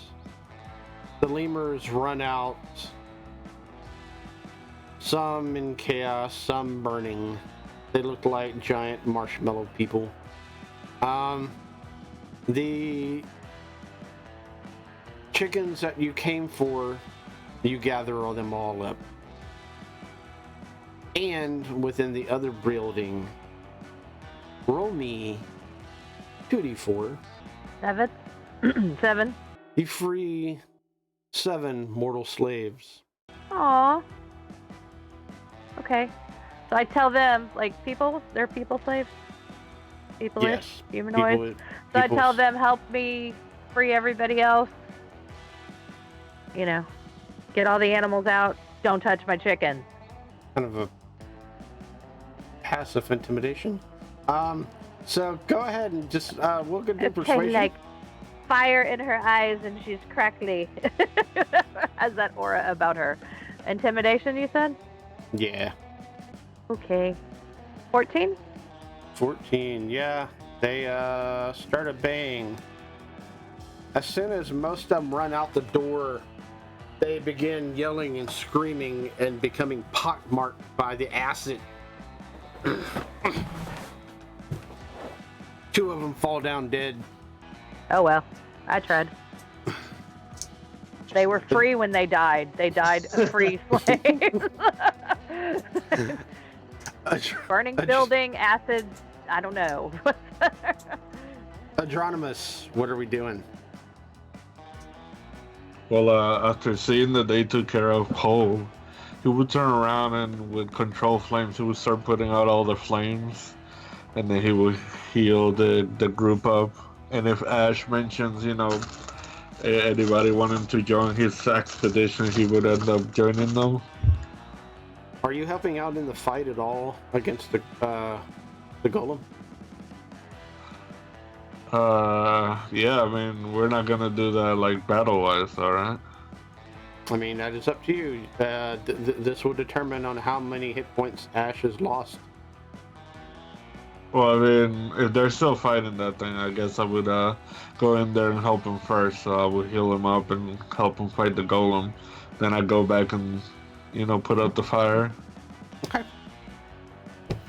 With that, Samantha, you saw Ash pick up the ring.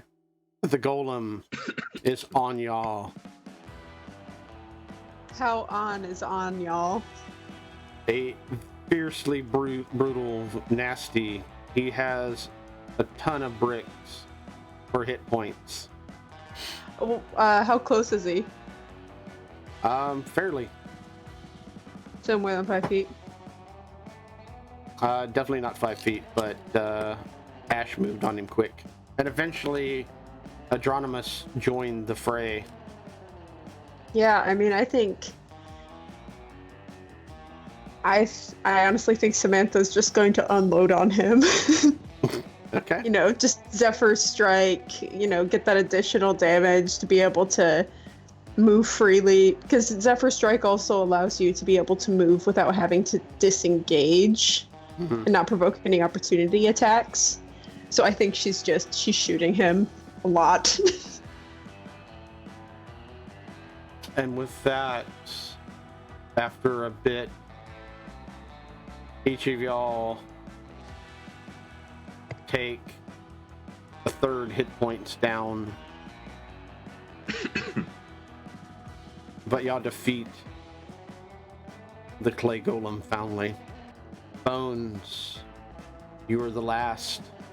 What are we doing for our final thought? So, our final action? All right. So for starters, gonna go with she didn't see Jellard beat the snot out of Blakey. No. Probably good, probably for the best. But while he's doing that, she'd probably go get Spot. Okay. And you spare the dying on him. Okay. Because, and then carry him over to Pinky and sort of like claim them. And then, yeah, that's pretty much it. She would just spend the time trying to like speedball getting the Hellhounds to like her. And with that, we end our battle on a good note. None of the chickens have been harmed in the process. Cole was sent back to his home planet. His minions destroyed, defeated, enslaved. They even found some prisoners.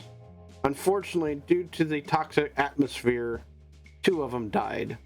But an airship was gained. Whose is who? Who knows?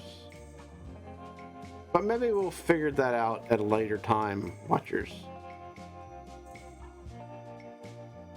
For right now, thank you for tuning in to this weird one-shot. And for that matter, sticking with us for this long, which I am deeply sorry about. There was a lot of moving parts. With that, let us thank the most people of all, our players. For if it wasn't for them, this game would be much different. I'm going to go around the room, announce a player or a character. They're going to announce who they are, what they want to say about the game, anything else they'd like to say, and then they'll pass it over to another character. I think I'm going to start at the very top to this way. The chicken ladies. I'm going to start with the chicken ladies first. Jenneth. Hi, everybody. My name is Sandy. I was playing Jenneth. I really am a crazy chicken lady. I have a small flock of my own, so I really enjoyed this. And I don't know when you're watching this, but it is the holiday time. So from my flock to yours, happy holidays. And I will pass it down to my sister from another mister. No, maybe we have the same parents. I don't know. Who knows? Samantha. We're just, 2 of octuplets. There are so many more of us. There's a ridiculous number of us. Hi, I was Belle. I am Belle. I played Samantha. It was really fun playing today.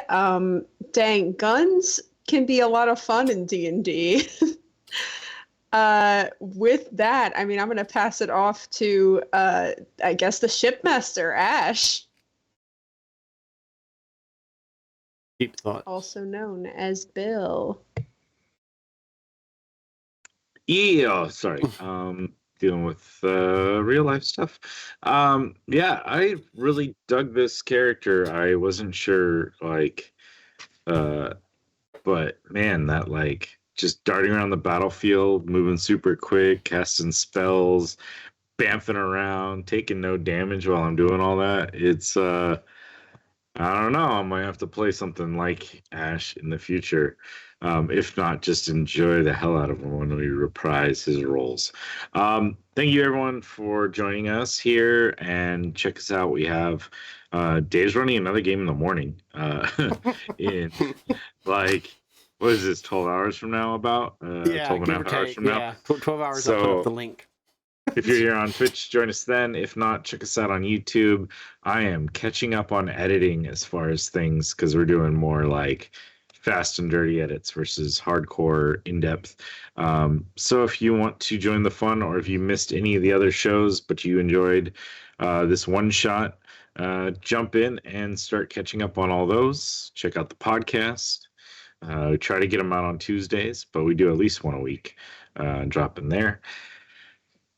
And I could go on, but that's way too much. So check out all the ads, all the links. Have fun. Join us. I'm going to pass over to our wonderful cleric there, air quotes, kind of mostly cleric, Andy. Hey everybody, my name's Jose, also known as Shadow Soldier PR. And thanks, that was a lot of fun. And I'll definitely see whoever shows up tomorrow in Bobian Nights. And I'll pass it out to Bones. Hi, I'm Bones, or Cheshire, or Chesh of No Shire.